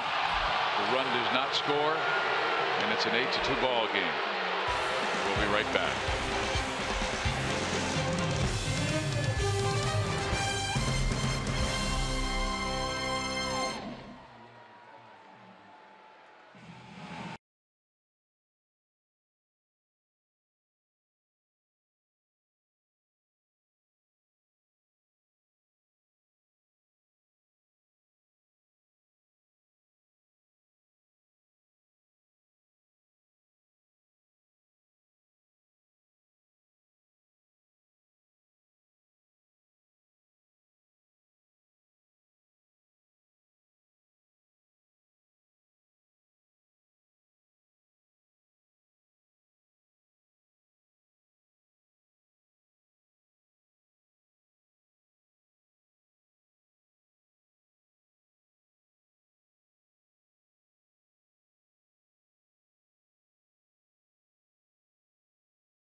Test drive a Ram truck at the Ram Drive and Discover event going on now. And by Academy Sports and Outdoors for all for less. Top of the 9th inning at Kauffman Stadium. Great crowd today. Travis Wood comes into the bullpen. 6.5 ERA, but it has really come down as this left-hander has pitched well of late. He's made 6 straight scoreless appearances, retiring 25 of 30 hitters in that span. That's right. Attacking the strike zone, throwing strikes like he can. Doing a nice job making himself a more valuable piece of the bullpen. Delivers strike 1 to Pilar. The Pilar, Pierce, and then Batista.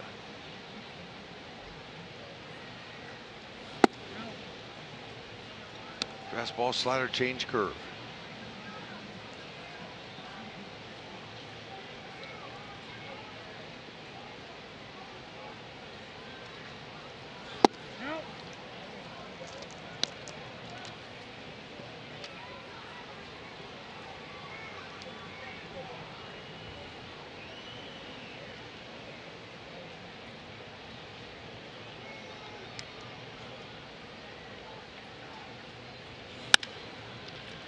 Base hit left side.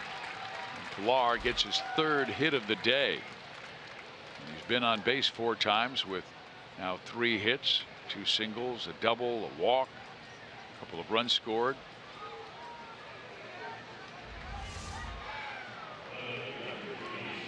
Waits for a fastball right in the middle. Hit it just right.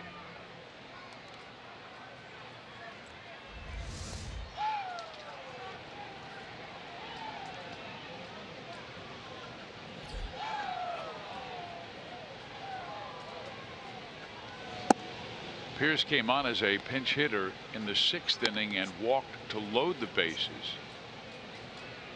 And then Batista broke the 2-2 tie, following with a walk.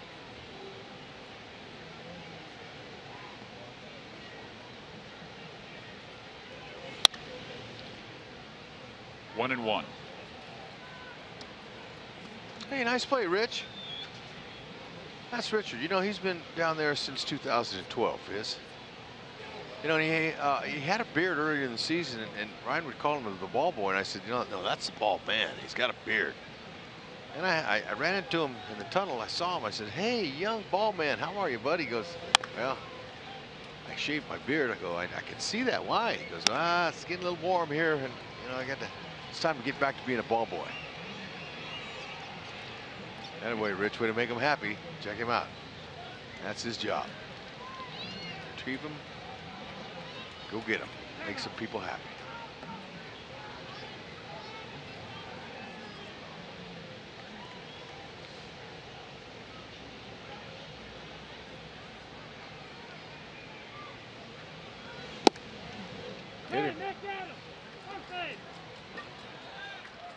So 2 on with nobody out here in the top of the 9th inning. Part of the uniform, you know, is the body is the uniform. It looked like he just got a little thread here. Let's see.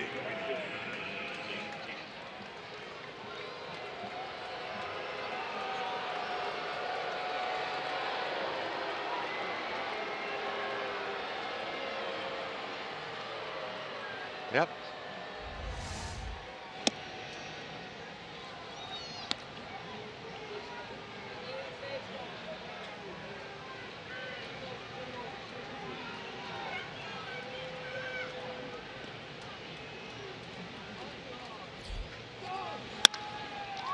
Escobar, 1, 2.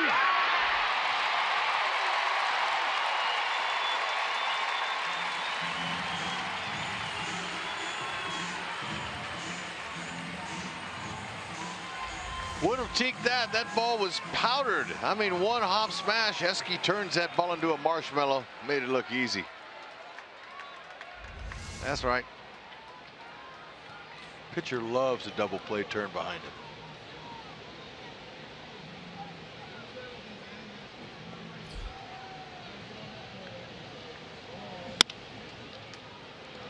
Innocent ground ball to Chester Cuthbert. He throws out Russell Martin. Royals have one more chance. Let's get 7. Exactly.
We want to remind our fans that Boulevard Royals Live with Joel and Monty will be talking about the Jays getting to Kansas City's bullpen and the Royals and Tigers series preview. It was a 2-2 game in this one, and then the Royals bullpen gave up 5 runs on 2 hits in the 6th inning. Another run off the newcomer Phillies in the 7th inning.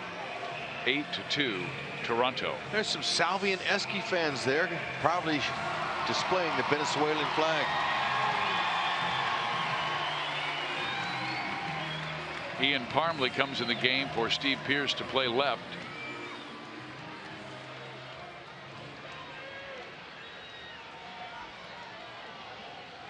And the new pitcher is Roberto Osuna. He is their closer, was not available because of an illness on Friday.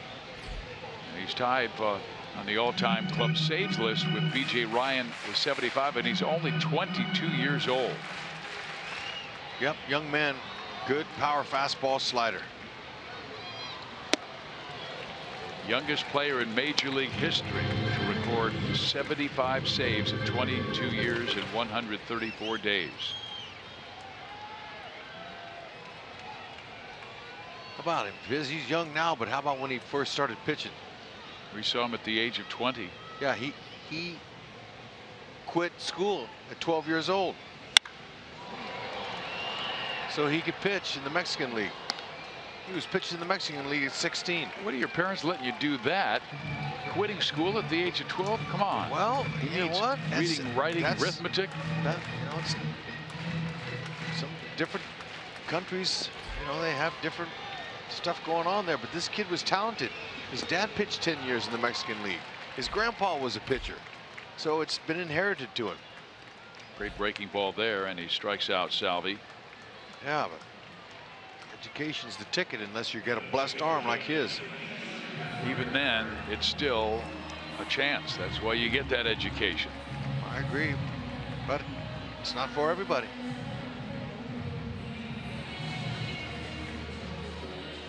Cheslor Cuthbert, the batter. He is 0 for 2, a pair of groundouts and a walk.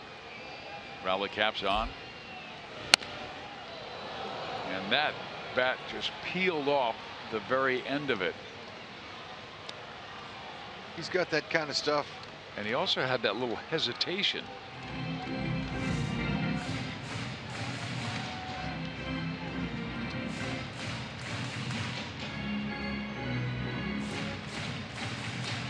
He's got some really good sink to his fastball. That's one of the things that makes this young closer so good. He's got a four-seam fastball. It's 95, and he sinks it hard, sinker, cutter, change. Just manipulates the fastball.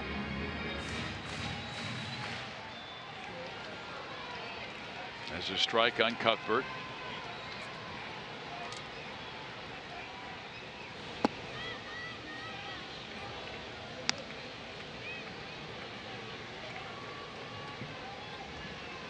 With a 6-run lead, you can work on stuff. And I saw him go with a curve earlier and a changeup.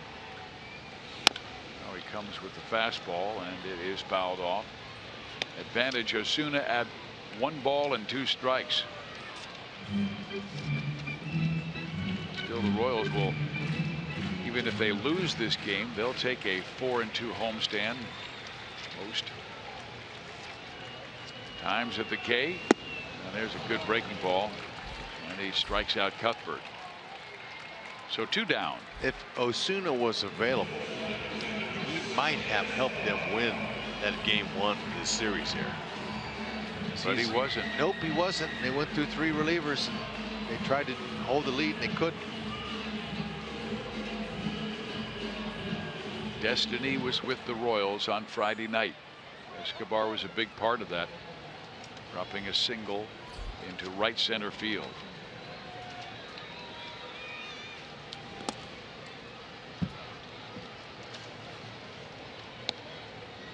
Royals with 22 comebacks this year and 6 after the 7th inning.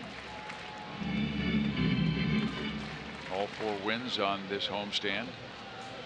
Decided in the 7th inning or later. Strike in there.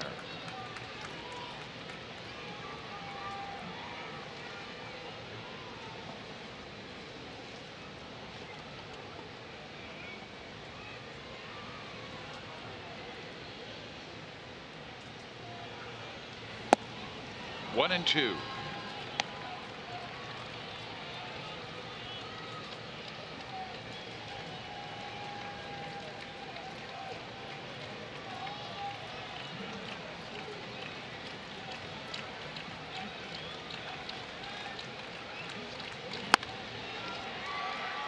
Tulowitzki, lob.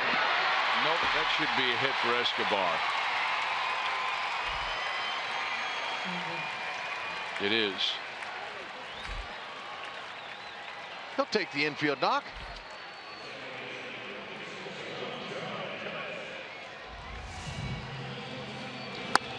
Look at that.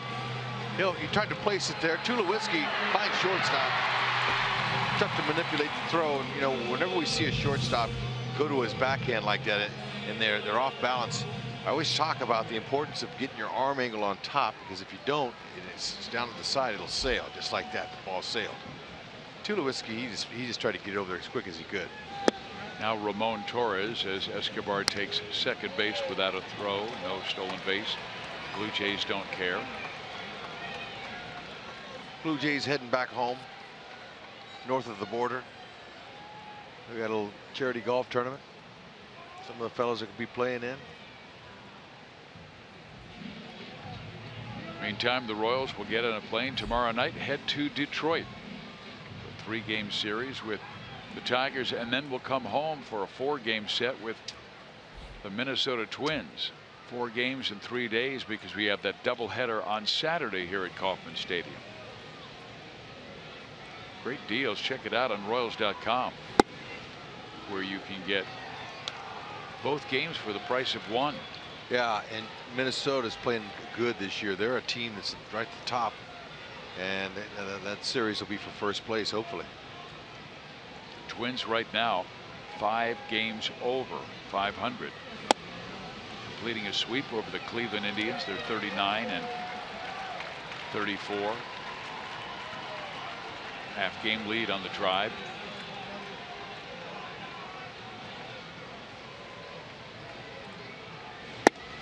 And the Twins are headed to Boston before we see them. They got 4. It's part of an 11-game road trip for the Twins.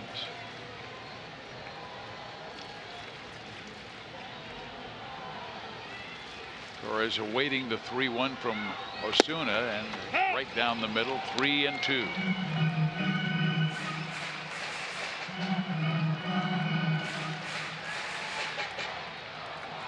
He struck out Perez and Cuthbert on breaking pitches.